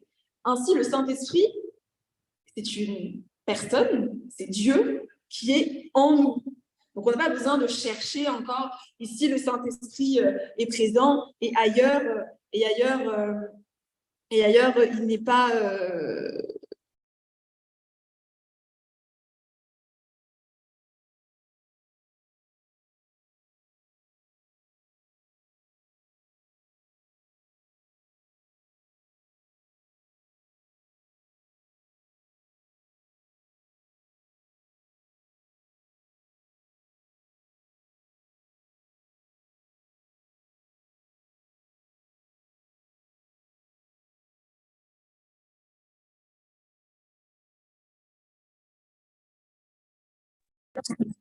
c'est de nous dire que nous sommes enfants de Dieu. C'est une identité que le Saint-Esprit témoigne. Et si ce monde savait et connaissait qu'il pouvait devenir enfant de Dieu, alors les églises seraient pleines. Nous aurons 4 entrées par jour de milliers et milliers de gens, parce que les gens sont en quête d'identité et sont en quête de quelque chose de plus grand qu'eux. Et s'ils savaient que cela était disponible en Christ à travers son Esprit Saint, alors ils auraient davantage tendance à chercher Dieu et à venir prier. C'est pour ça qu'en tant que chrétien, on a une responsabilité par rapport à cela. Le Saint-Esprit demande vraiment notre foi pour qu'on puisse chercher ces gens qui sont perdus et les ramener à Christ avec la puissance du Saint-Esprit qui nous est donnée. Les serviteurs et les servantes aussi dit la parole, recevront le Saint-Esprit. On aurait pu penser que voilà, c'était des serviteurs, des piastres. En fait, en malgache, c'est des piastres. C'était des piastres. On peut dire, oui, c'est pas vraiment des gens importants, donc c'est pas grave s'ils ne reçoivent pas le Saint-Esprit. On pourrait penser que c'est simplement les gens qui sont hautement placés, haut placés, les dignitaires, qui pourraient recevoir le Saint-Esprit. Mais ici, la parole de Dieu casse cela et casse finalement les codes sociaux en disant les serviteurs et les servantes aussi recevront le Saint-Esprit et recevront des visions et des rêves. C'est-à-dire que Dieu leur parlera aussi, peu important leur place sociale. Joël cite également les signes avant l'arrivée du jour de l'Éternel. La parole de Dieu dit que c'est un jour grand et terrible. C'est un jour où Dieu finalement va manifester sa puissance en jugeant les nations. Et avant cela, la parole de Dieu dit que le ciel se changera en ténèbres et la lune en sang. Pourtant, il y a une clé de sortie qui nous est donnée au verset 32 de Joël chapitre 2. Alors, quiconque invoquera le nom de l'Éternel sera sauvé. C'est-à-dire que seules, finalement, les personnes qui appellent le nom de l'Éternel seront sauvées. Mais attention, c'est pas ceux qui disent comme un peu de la spiritualité, mais qui appellent l'univers ou qui appellent Dieu juste comme ça, qui peuvent appeler Dieu et être sauvés. Mais c'est ceux qui déjà avant connaissaient le Saint-Esprit, connaissaient Dieu, connaissaient son nom et avaient une relation personnelle avec Dieu, qui peuvent s'approcher de Dieu et dire et appeler son salut et recevoir effectivement ce salut-là. C'est vraiment les personnes donc qui s'approchent de Dieu depuis avant ces situations-là et qui ont déjà connu Jésus-Christ personnellement et qui l'ont reçu déjà personnellement. Et c'est pour cela que été déchiré dans le temps parce que nous avons accès au Saint-Esprit, accès à Jésus-Christ et accès au Saint-Esprit par la suite. La seconde question qu'on peut se poser, c'est pourquoi le Saint-Esprit est descendu le jour de la Pentecôte? En tant que chrétien, ou même en tant que personne, souvent on pense que le Saint-Esprit, la Pentecôte, c'est la fête du Saint-Esprit. C'est quelque chose qui n'est pas vrai, parce que la Pentecôte est d'abord la fête de la moisson. Donc, ce n'est pas juste la fête du Saint-Esprit, mais c'est la fête de la moisson au début. C'est-à-dire que les enfants d'Israël, chaque année, faisaient une fête pour glorifier Dieu par rapport à ce que Dieu leur donnait dans l'année. Et ils acclamaient le Seigneur en lui donnant les premiers de leur récolte, les prémices de leur récolte, leur vukach en fait. Et c'est à ce moment-là que le Saint-Esprit a été donné aux apôtres, aux disciples. Pourquoi est-ce que Dieu a choisi ce moment-là? Parce que Dieu a décidé dans son jugement, dans sa décision, que ce sera à ce moment-là, ça coïncidera avec les moissons en tant que serviteur de Dieu. C'est-à-dire, auparavant, quand Jésus-Christ est arrivé, Jésus-Christ a prêché, semé la parole. La parole a grandi et prospéré. Et quand Jésus-Christ est parti, ça a été le moment de la moisson. Et c'est pour cela que quand Pierre a prêché, a parlé tout simplement de ce que Jésus-Christ avait fait, il n'avait ni micro, il n'y a pas eu de pub, pas eu de campagne en disant venez prier chez nous. Il n'y a pas eu de réseaux sociaux qui ont fait que voici, tout le monde était au courant de ce qui allait se passer. Il a suffi d'une prédication et 30 personnes ont été sauvées parce que c'était le moment de la moisson de ce qui avait déjà été semé auparavant. Et cette moisson ne pouvait survenir que si le Saint-Esprit avait été donné. Au moment de la préparation de la prédication, pasteur a eu vraiment à cœur de demander au Seigneur quel était son message pour cette année. Pour que ce ne soit pas une Pentecôte comme auparavant, mais c'est vraiment une nouvelle Pentecôte que Dieu fait et nous donne. C'est un nouveau jour, c'est un jour que Dieu a fait pour nous, et ça va être pour nous un sujet de joie, ça va être pour nous quelque chose de neuf et de nouveau.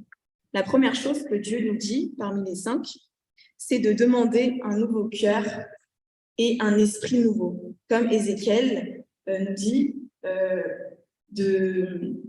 que Dieu ôtera de nous le cœur de pierre et nous donnera, il retirera notre esprit et donnera un esprit nouveau. Et si nous avons ce renouvellement-là, alors nous devenons une nouvelle personne, une nouvelle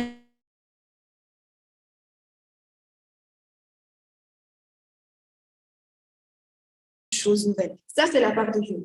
La deuxième chose, comme dit la parole dans Romains chapitre 12, verset 2, laissez-vous renouveler dans votre esprit, dans votre intelligence, par le Saint-Esprit. Pourquoi? Pour discerner la volonté de Dieu, ce qui est bon, parfait, juste. C'est donc notre part de nous laisser transformer par le Saint-Esprit. Souvent, on aime bien en tant que chrétien dire c'est Dieu qui agit en nous, c'est Dieu qui fait en nous. Oui, effectivement. Mais nous aussi, on a une part. Et notre part, c'est de laisser Dieu agir, d'accepter que Dieu nous change et de reconnaître que nous avons aussi besoin de changer. La troisième chose, c'est que nous avons besoin de nous repentir et de demander au Saint-Esprit de nous montrer ce que nous avons fait de mauvais aujourd'hui. Par exemple, donc concrètement, quand on va se coucher le soir, de demander au Seigneur, qu'est-ce que j'ai fait de mauvais aujourd'hui? Montre-moi, Saint-Esprit, pour que je puisse me repentir et pour que je puisse changer. Et ensuite, demander au Saint-Esprit de nous donner la force de faire ce qui est juste et de cesser de faire ce qui est mal. C'est ça la repentance, c'est ça la métanoïa. C'est-à-dire que si on allait à gauche avant, maintenant on va à droite. Si on allait en haut, maintenant on va en bas. Si nous allons en bas, maintenant on va en haut. C'est-à-dire vraiment de changer complètement notre manière de faire et de penser pour que ça corresponde à la volonté de Dieu, de manière absolue. Quatrièmement, Matthieu, chapitre 6, verset 33, la parole nous dit « Recherchez d'abord le royaume des cieux et sa justice, et toutes ces choses vous seront données en plus. » C'est reconnaître ses priorités. Le problème avec le monde, c'est qu'on nous pousse tellement à chercher les choses du monde, les choses vaines, les choses qui n'ont pas de valeur et les choses qui n'apportent du plaisir que pour un temps. Alors que Dieu nous appelle à rechercher les réalités d'en haut et les choses qui demeurent éternellement. Il suffit d'ouvrir Internet, vous avez toutes sortes de pubs. Vous voulez être riche, vous voulez gagner des millions d'euros sans rien faire, rester dans votre loup. Enfin, les seuls trucs qu'ils font, c'est quoi? C'est partir en voyage et manger. C'est ça qu'ils font. Hein.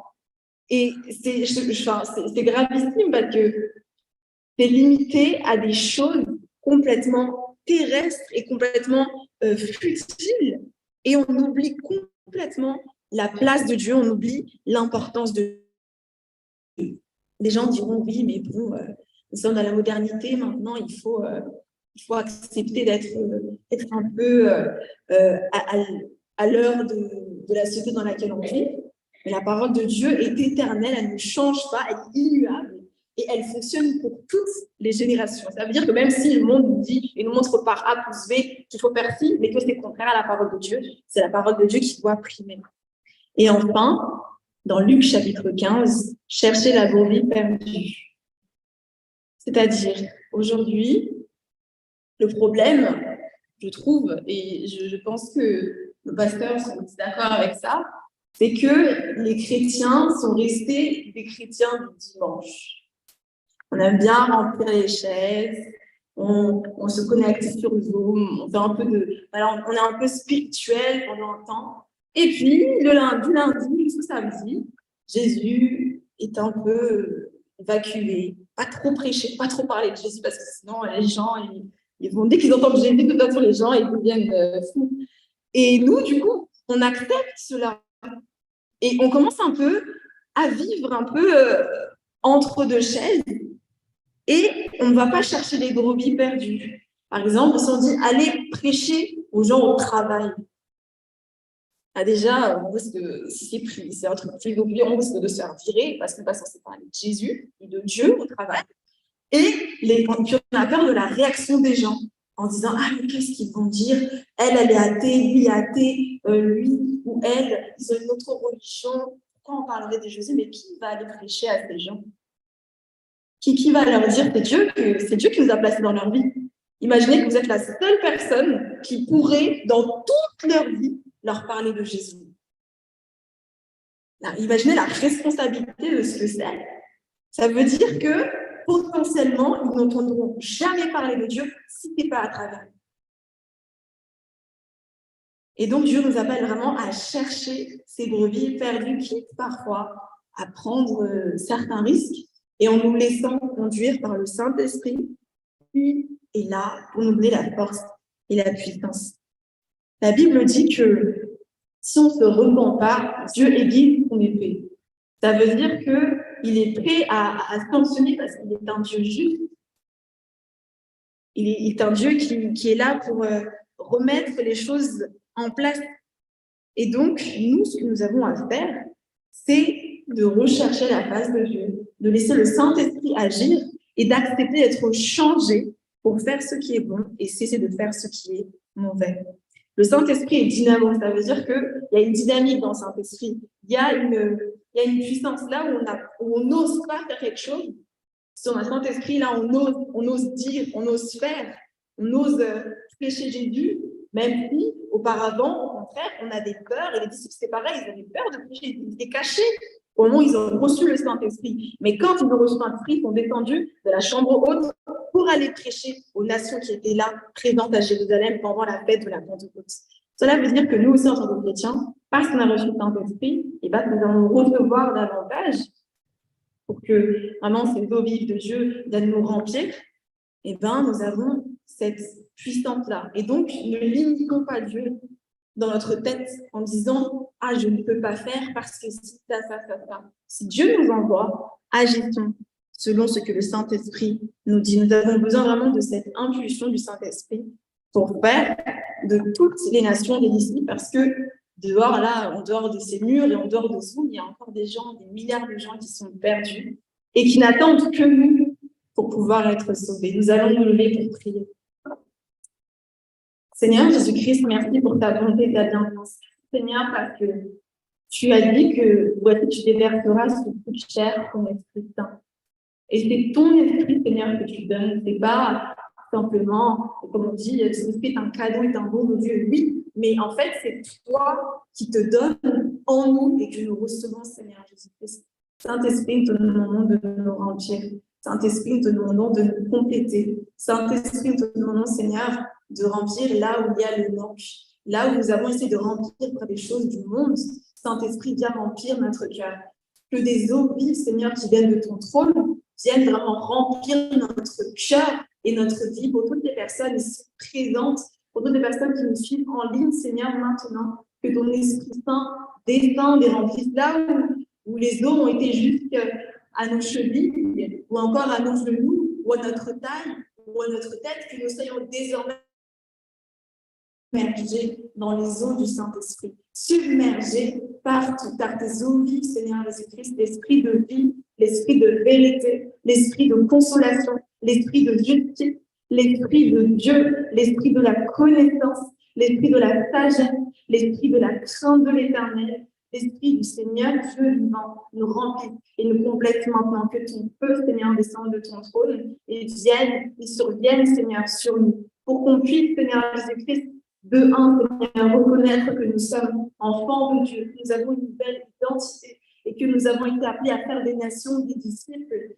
à ce que les nations, Seigneur, puissent entendre et connaître qu'il y a un Dieu et qu'il est venu pour sauver et chercher ceux qui étaient perdus. Que tous ceux qui sont éloignés de Dieu puissent maintenant se rapprocher à travers nos Seigneur. Utilisons vraiment, Seigneur, comme des canaux, comme des disciples, Seigneur Jésus-Christ, pour vraiment faire de ces nations, faire de toutes les personnes autour de nous des personnes désormais sauvées, que nos familles, Seigneur, voient ta gloire, que ton Église, Seigneur, voit ta gloire, que l'Église universelle, Seigneur, voit ta gloire, et que chacun d'entre nous, Seigneur, nous puissions voir ta gloire dans tous les domaines de notre vie. Seigneur Jésus-Christ, nous nous parlons, Seigneur, de t'avoir limité tant de fois, de t'avoir, Seigneur, borné à quelque chose, de t'avoir limité, Saint-Esprit, en pensant que tu n'étais qu'un objet ou notre propre possession, alors que tu étais l'Esprit du Dieu vivant qui était là parmi nous et qui voulait simplement entrer pour œuvrer en nous. Voici, Seigneur, nous ouvrons la porte de notre cœur pour te laisser entrer, pour que tu puisses dîner avec nous et nous dîner avec toi, que ton Esprit Saint, Seigneur,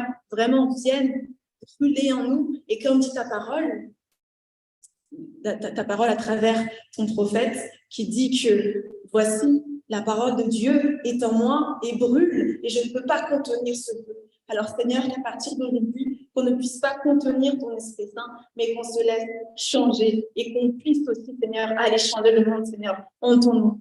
Gloire, honneur, puissance te soit rendue. Merci, Esprit de Dieu, parce que tu es merveilleux, bien au-delà de tout ce que nous pouvons penser ou même imaginer.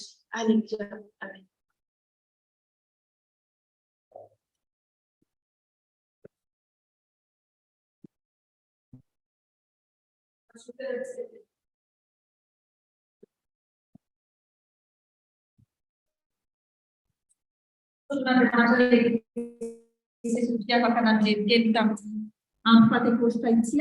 Ary mbola izay nandeha tenin'Andriamanitra sy nandeha ny tenin'Andriamanitra ihany amin'ny teny amin'ny fanampisaorana ho an'Andriamanitra ahafahana manintona ny amain'ilay fanjakan'Andriamanitra mamonjy koa rehetra mbola vilany.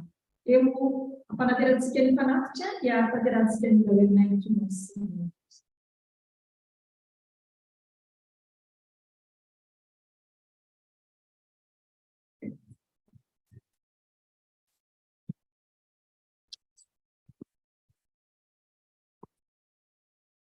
Tu es celui qui a les yeux vivants. Tu es celui qui change. Tu n'annonces pas.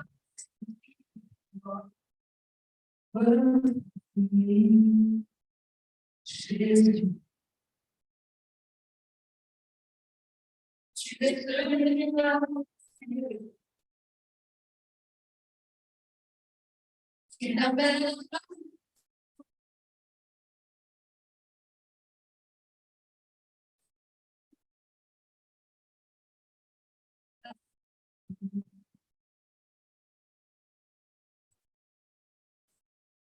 Maintenant, Seigneur, souffle sur nos vies. Envoie nos grâces.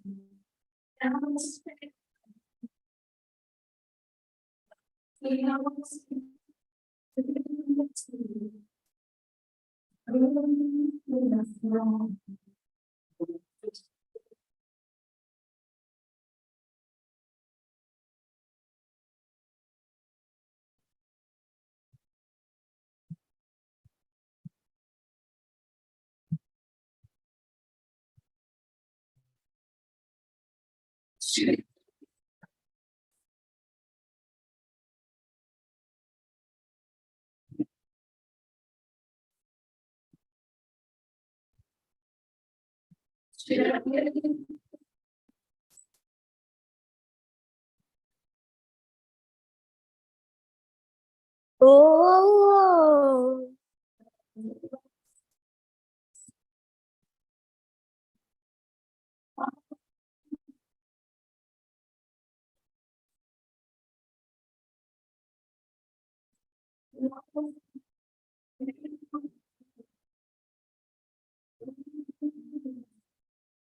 le nom de Jésus.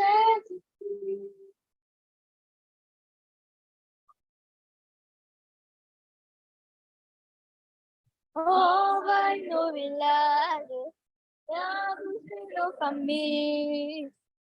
Maintenant, Seigneur, fais comme veuillez nation, le nom de Jésus-Christ.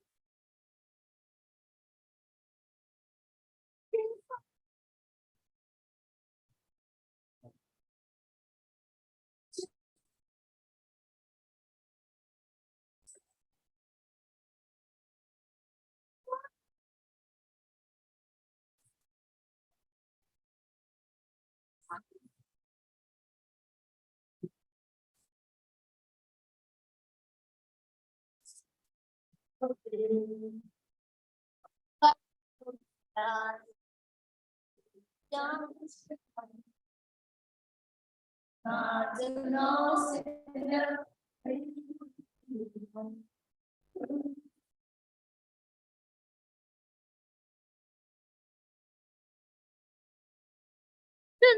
Seigneur, sur le pays, envahis nos villages, dans cieux.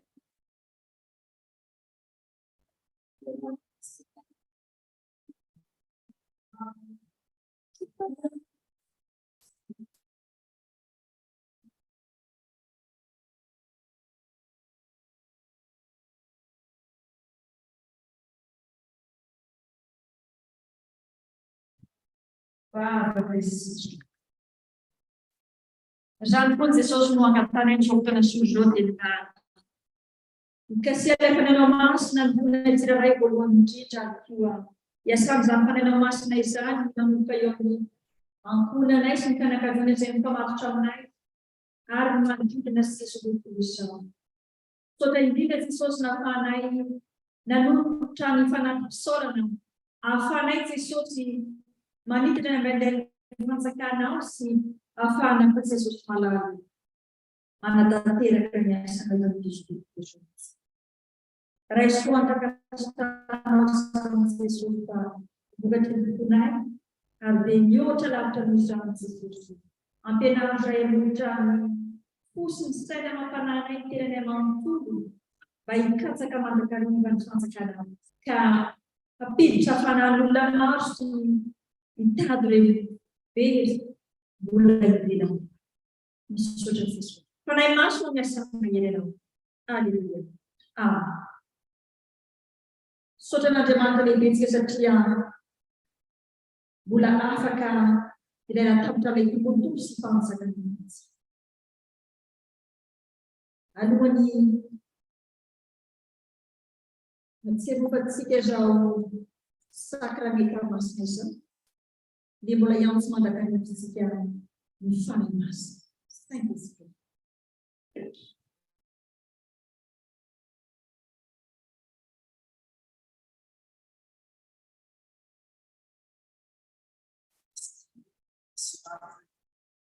Combinato l'avete detto perché hai parlato qui dell'uomo da giocare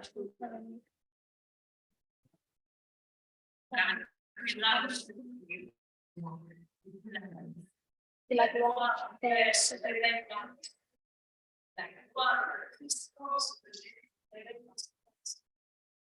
e canzone.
Sangat siang ada pernah yang melakukan makanan di sore. Wah, guys, panay maslo. Hindi na panay maslo at patatsaka na natin na ito ng panay maslo.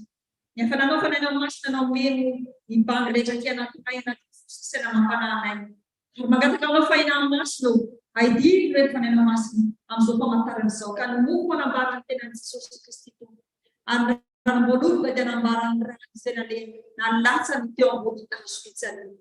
Kari pamandray, izan so hay nina na simsudyan, dihat siya pa, hipul na fanay masya, hipul ang si Yesus Kristo itong mandili, upang membela itong pidasyon sa araw, ang di mga taway sa natin. Fanay masya. Hallelujah. Amen.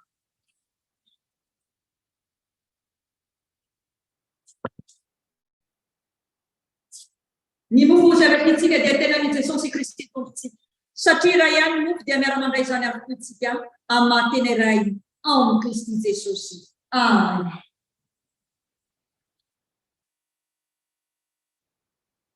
Le kapoaka fisorasorantsika dia firaisana amin'ny ransotontsika ny rano fanekena izay nalatsaka amin'ny rehetra ho fambelan'ny keloka ho antsika. Tompo, tsy maintsy antsonazanakao zahay, tsy maintsy koa ny liderino ambany tafotranonay, tsy maintsy ny tsipona latsaka avy amin'ny latabatra ao kanefa azy dia manatona mampandeleteny iray sotompona zanakao ary atao be mba ho isan'izay manantsara amin'izao latabatra izao. Fenoina ny fahasoavanao za tsirairay ankely lehibe saotra somana voninahitra ho anao antrano tamin'izay namantsosokitevy amin'ny zareta. Halleluia. Petraka sy fetendona dia aleo isika dia mikakositra dia misotro koa ary dia anaty indrindra no azahoantsika mampiteraka soasa izao ary antsonantsika rehetra koa araka ny foantsambolo hospitalité eucharistique dia iray fanasoko izay Jesosy Kristy ao amin'ny ankely na lehibe. Eo am-pizarana mofo sy ny kapoaka dia ataontsika lira 267. 67.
Oi Jesosy Kristy tompontsika ray somary ny tena zao atao fahatsipanay ao tinanao vina no mihinana ihany ave hisary ao amintsika mito.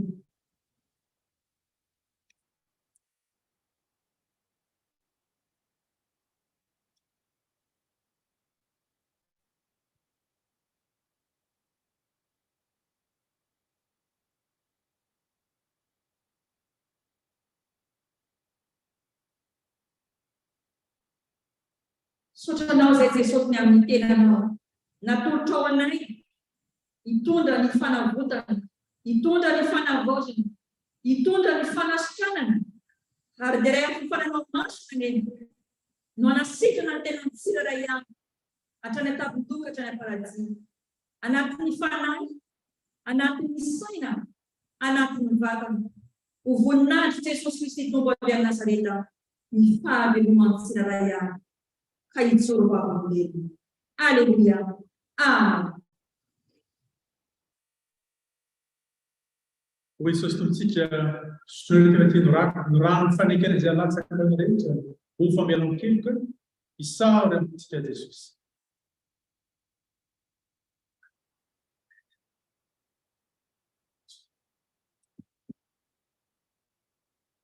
Jesosy malalo misaronao zay mitenao zay natolotrao sy ny raha latsakao ny fijalinao fatratra ary ny fampiasana soa indrindra mikasitraka anao satria menao ny tenanao ataonao sorana teran'andre mandeha mihitsy ary zany dia fakasana lehibe tokoa nosetrina izany teo asitao ty fanahy masona isa maheran-tena tanay mbo fantatra efa tempolo tokoa zahay tempolo zay dindafy satria toeranao Andriamanitra tempolo izay nataonao fitaovana mahomby hitondrana tempolo izay nataonao tondrana masina ny zao tontolo zao misaronao Jesosy satria fitaovana lehibe ompela-tanao tokoa ny fiangonanao ankehitriny natanteraka ny fitoriana ny filazantsara anao anangana ny maty ampahiratra ny jano mpaladina mareny ampadio ny vokany nangana ny maty ary ihany koa hitoriana ny filazantsara ihany koa amin'ny malahelo misaronao tompoko izany rehetra izany tafily fakanao asa Jesosy malalo mba hijoko ambondrena mankakariko toerana misy anainaiza mavinana fa zanakao zay ray malala Jesosy Kristy hiraka ao zay fanahy masina fanatanteraka izany tsakasandavana baovonaitra finorero mpanahy aminao zay serotsero mpatana hanefa izany dia ny afany masina tokoa zay afo tena tanay andehananay sy zoanay amin'ny lalana reny zay volanao baovonaitra ka reo lalana afany masina ten'Andriamanitra ray io mba tanteraka izany baovonaitra antany fombeny mpanao tsara avy no tiandry eny otripeliny rehetra ireo zay misokatra ihany koa eny tompanao zao farafaravona izao eny otripeliny rehetra mba tonga anaitsika avy toky ka namorona misarotra na am'izay rehetra lalana misy fahasarotana na ihany koa fizaham-toetra dia joro mandrakariva Jesosy malala mpanomponao mahatoky hatramin'ny fahafatesana misaotra Jesosy misaotra tompoko anao miderina tsara voninahitra ary tompoko sy mpanjaka ny mpanjaka ndale mipetraka misy zanak'ondry fa amin'ny akosany tenanany amin'ny anio mpitso ary mandrika zay mandroso rainy moa zay tanitra tongany ny fanjakana ataony ny sitraponao ety an-tany tamin'ny tanitra eo anay zany sanjy ary nomelany tahaka namelana izy lehibe izay tonganay amin'ny fany amin'ny arantsy no mifanjaka ny siely ary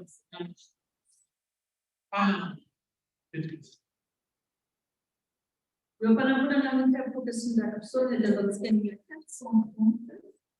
430.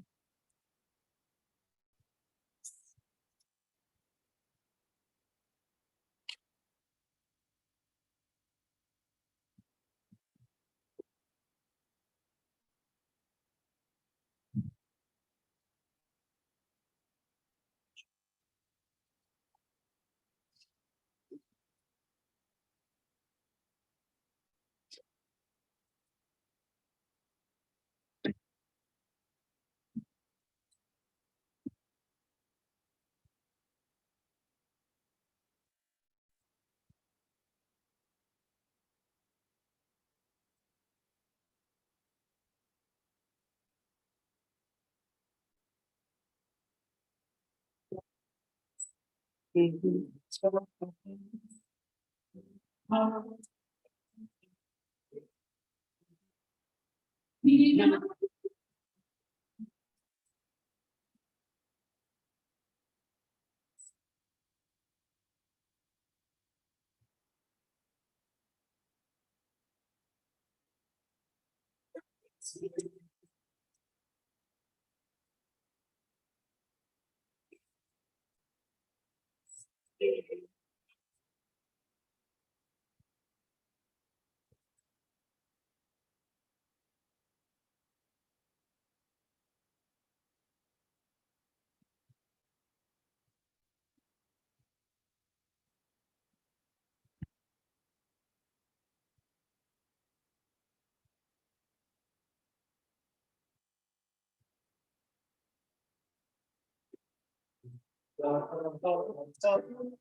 Soatran'Andriamanitra lehibe tsy tiavaka nankalaza ilay tompony sy mpanjaka ny mpanjaka tamin'ny fianatra.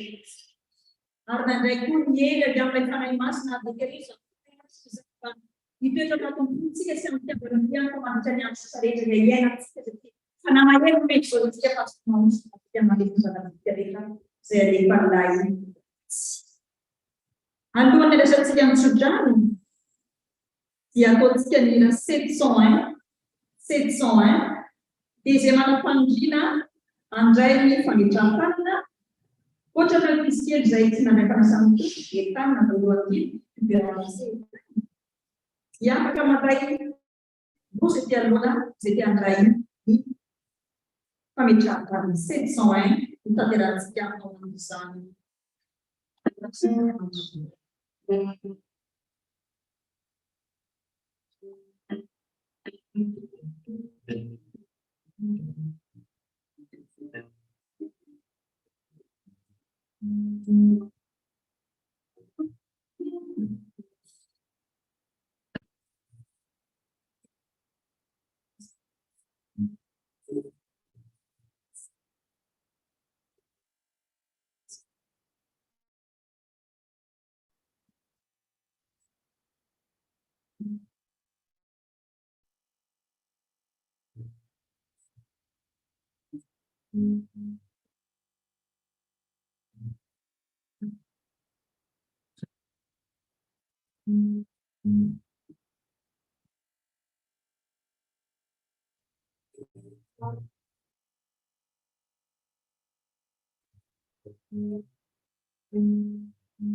Jesus.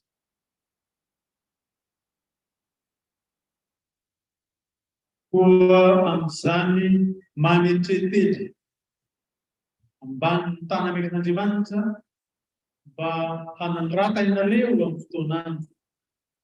Arapetrao aminy fahaino rehetra fa izy no miasy ianareo mamona tena iambena fa ny vavanareo mandehandeha tahaka ny liona hevina toery ka mirona tsara amin'ny fotoana ianareo satria fantatrareo fa izany fahaino izany dia manjono lalàna rehetra terana raisiko sodrano retonona hamelanantsika. Ary Andriamanitra ny fahasoavana rehetra izay efa niantso anareo any amin'ny voninahitra mandrakizay eo amin'ny Kristy Jesosy rehefa niaritra fahony vetivety ianareo dia izy natanteraka sy ampiona ary amitoetra anareo ho azy any ny fanjakana mandrakizay. Amen. 701 patience. Tirana verna mangia questo.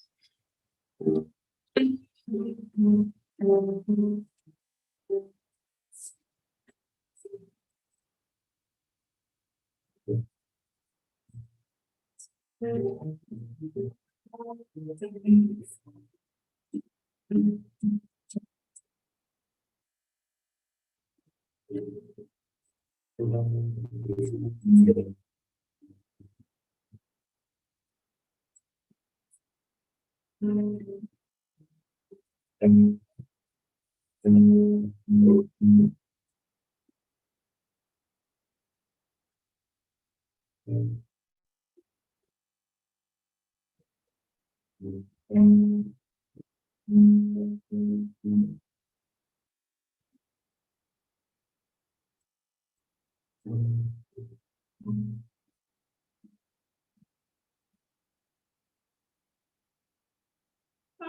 Jesosy.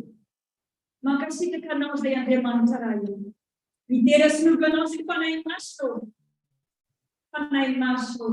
Tehirizony ny fifaliana izay nirasinay tamin'ny fiandrana. Ary aoka Jesosy, iretareta mandrakariva ty akoresanao maso. Ahitany manodidina izay mifaleraserana. Favelona ianao Jesosy. Sy miova ianao Jesosy. Maty ny maramara. Ho tanteraka tokoa izany.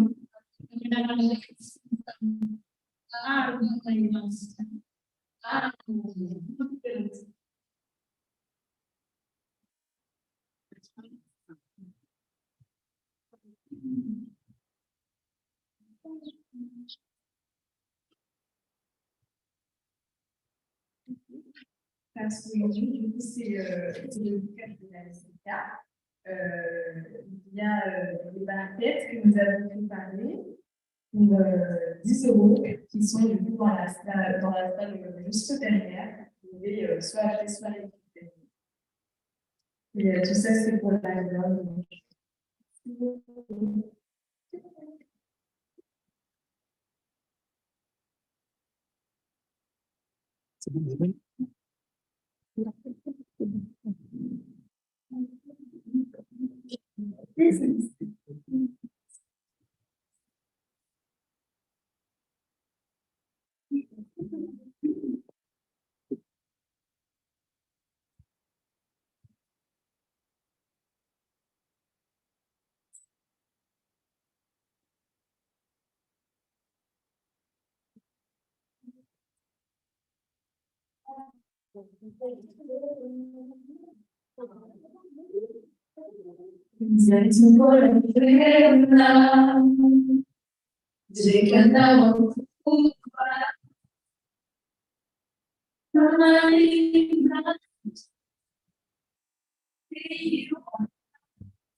Thank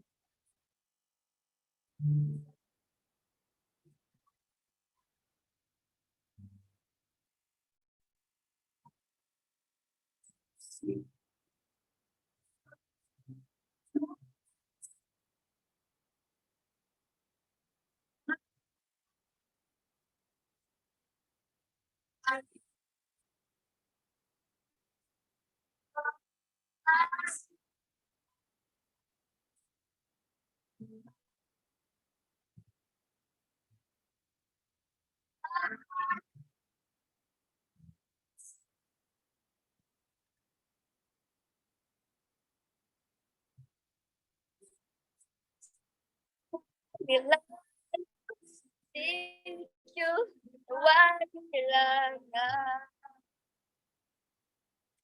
Wala.